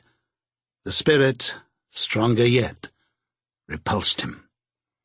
Holding up his hands in a last prayer to have his fate reversed, he saw an alteration in the phantom's hood and dress. It shrunk, collapsed, and dwindled down into a bedpost. Chapter 5. The end of it. Yes, and the bedpost was his own. The bed was his own. The room was his own. Best and happiest of all the time before him was his own to make amends in. I will live in the past, the present, and the future, Scrooge repeated as he scrambled out of bed. The spirits of all three shall strive within me. Oh, Jacob Marley, heaven and the Christmas time be praised for this. I say it on my knees, old Jacob, on my knees. He was so fluttered and so glowing with his good intentions that his broken voice would scarcely answer to his call. He had been sobbing violently in his conflict with the spirit, and his face was wet with tears. "They are not torn down," cried Scrooge, folding one of his bed curtains in his arms. "They are not torn down, rings and all. They are here. I am here. The shadows of the things that would have been may be dispelled. They will be, I know they will." His hands were busy with his garments all this time, turning them inside out, putting them on upside down, tearing them, mislaying them, making them parties to every kind of extravagance. "I don't know what to do," cried Scrooge, laughing and crying in the same breath, and making a perfect Laocoon one of himself with his stockings. "I am as light as a feather. I'm as happy as an angel. I am as merry as a schoolboy. I am as giddy as a drunken man. A Merry Christmas to everybody. A Happy New Year to all the world. Hello here. Whoop! Hello!" He had frisked into the sitting-room, and was now standing there, perfectly winded. "There's the saucepan that the gruel was in," cried Scrooge, starting off again and going round the fireplace. "There's the door by which the ghost of Jacob Marley entered. There's the corner where the ghost of Christmas present sat. There's the window where I saw the wandering spirits. It's all right. It's all true. It all happened." Really, for a man who had been out of practice for so many years, it was a splendid laugh, a most illustrious laugh, the father of a long, long line of brilliant laughs. "I don't know what day of the month it is," said Scrooge. "I don't know how long I've been among the spirits. I don't know anything. I'm quite a baby. Never mind, I don't care. I'd rather be a baby. Hello, whoop! Hello there!" He was checked in his transports by the churches ringing out the lustiest peals he had ever heard. Clash, clang, hammer, ding-dong, bell. Bell, dong, ding, hammer, clang, clash. Oh, glorious, glorious! Running to the window, he opened it and put out his stirring, cold, cold, piping for the blood to dance to. Golden sunlight, heavenly sky, sweet fresh air, merry bells. Oh, glorious, glorious! "What's today?" cried Scrooge, calling downward to a boy in Sunday clothes, who perhaps had loitered in to look about him. "Aye?" returned the boy with all his might of wonder. "What's today, my fine fellow?" said Scrooge. "Today?" replied the boy. "Why, Christmas Day." "It's Christmas Day," said Scrooge to himself. "I haven't missed it. The spirits have done it all in one night. They can do anything they like. Of course they can. Of course they can. Hello, my fine fellow." "Hello," returned the boy. "Do you know the poulterers in the next street but one at the corner?" Scrooge inquired. "I should hope I did," replied the lad. "An intelligent boy," said Scrooge. "A remarkable boy. Do you know whether they've sold the prize turkey that was hanging up there? Not the little prize turkey, the big one." "What, the one as big as me?" returned the boy. "Oh, what a delightful boy," said Scrooge. "It's a pleasure to talk to him. Yes, my buck." "It's hanging there now," replied the boy. "Is it?"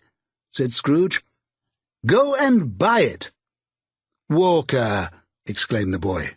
"No, no," said Scrooge. "I am in earnest. Go and buy it, and tell them to bring it here, that I may give them the direction where to take it. Come back with the man, and I'll give you a shilling. Come back with him in less than 5 minutes, and I'll give you half a crown."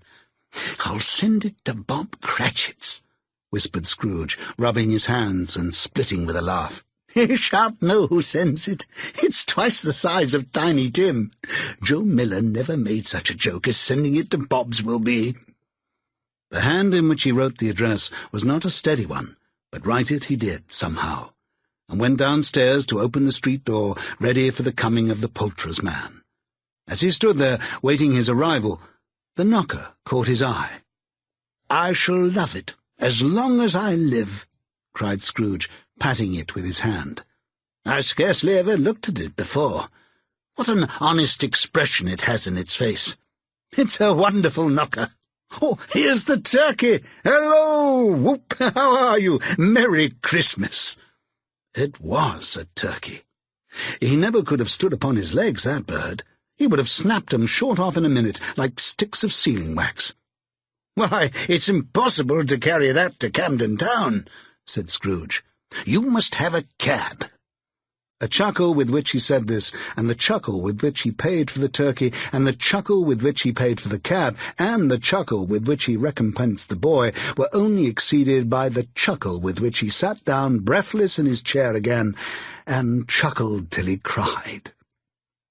Shaving was not an easy task, for his hand continued to shake very much, and shaving requires attention, even when you don't dance while you're at it. But if he had cut the end of his nose off, he would have put a piece of sticking plaster over it and been quite satisfied. He dressed himself, all in his best, and at last got out into the streets. The people were by this time pouring forth, as he had seen them with the ghost of Christmas present, and walking with his hands behind him, Scrooge regarded every one with a delighted smile. He looked so irresistibly pleasant, in a word, that 3 or 4 good-humoured fellows said, "Good morning, sir, and Merry Christmas to you." And Scrooge said often afterwards that of all the blithe sounds he had ever heard, those were the blithest in his ears.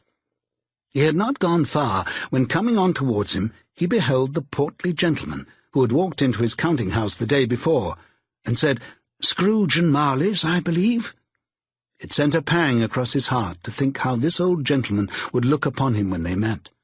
But he knew what path lay straight before him, and he took it. "My dear sir," said Scrooge, quickening his pace, and taking the old gentleman by both his hands. "How do you do? I hope you succeeded yesterday. It was very kind of you. A Merry Christmas to you, sir." "Mr. Scrooge?" "Yes," said Scrooge. "That is my name, and I fear it may not be pleasant to you. Allow me to ask your pardon. And will you have the goodness—" Here Scrooge whispered in his ear. "Lord bless me!" cried the gentleman, as if his breath were gone. "My dear Mr. Scrooge, are you serious?" "If you please," said Scrooge. "Not a farthing less. A great many back payments are included in it, I assure you. Will you do me that favour?" "My dear sir," said the other, shaking hands with him, "I don't know what to say to such munificence." "Don't say anything, please," retorted Scrooge. "Come and see me. Will you come and see me?" "I will," cried the old gentleman, and it was clear he meant to do it. "Thank ye," said Scrooge. "I'm much obliged to you. I thank you 50 times. Bless you." He went to the church and walked about the streets, and watched the people hurrying to and fro, and patted children on the head, and questioned beggars, and looked down into the kitchens of houses and up to the windows, and found that everything could yield him pleasure. He had never dreamed that any walk, that anything, could give him so much happiness. In the afternoon he turned his steps towards his nephew's house. He passed the door a dozen times before he had the courage to go up and knock, but he made a dash and did it. "Is your master at home, my dear?" said Scrooge to the girl. Nice girl. Very. "Yes, sir." "Where is he, my love?" said Scrooge. "He's in the dining-room, sir, along with his mistress. I'll show you upstairs, if you please." "Thank ye. He knows me," said Scrooge, with his hand already on the dining-room lock. "I'll go in here, my dear."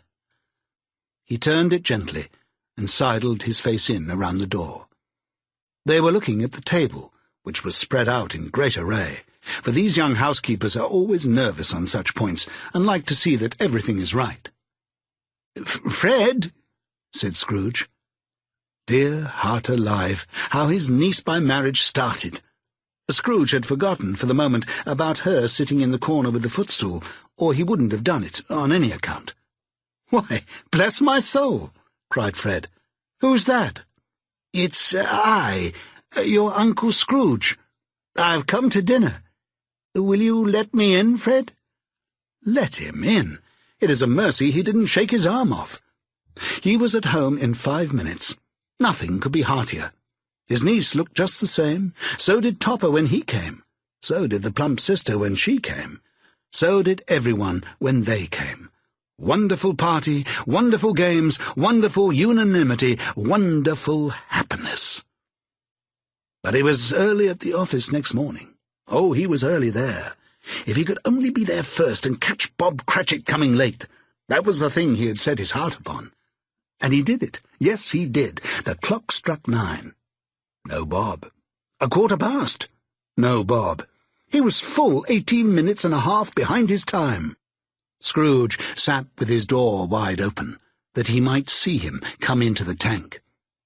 His hat was off before he opened the door. His comforter, too. He was on his stool in a jiffy, driving away with his pen as if he were trying to overtake 9 o'clock. "Hello," growled Scrooge in his accustomed voice, as near as he could feign it. "What do you mean by coming here at this time of day?" "I'm very sorry, sir," said Bob. "I am behind my time." "You are?" repeated Scrooge. "Yes, I think you are. Step this way, if you please." "It's only once a year, sir," pleaded Bob, appearing from the tank. "It shall not be repeated. I was making rather merry yesterday, sir." "Now I'll tell you what, my friend," said Scrooge. "I'm not going to stand this sort of thing any longer. And therefore," he continued, leaping from his stool and giving Bob such a dig in the waistcoat that he staggered back into the tank again, "and therefore I am about to raise your salary." Bob trembled and got a little nearer to the ruler. He had a momentary idea of knocking Scrooge down with it, holding him and calling to the people in the court for help and a strait waistcoat. "A Merry Christmas, Bob," said Scrooge, with an earnestness that could not be mistaken, as he clapped him on the back. "A merrier Christmas, Bob, my good fellow, than I have given you for many a year. I'll raise your salary and endeavour to assist your struggling family, and we will discuss your affairs this very afternoon over a Christmas bowl of smoking bishop. Bob, make up the fires, and buy another coal scuttle before you dot another I, Bob Cratchit." Scrooge was better than his word.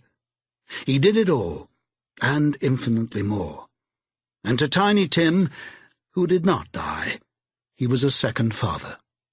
He became as good a friend, as good a master, and as good a man as the good old city knew, or any other good old city, town, or borough in the good old world.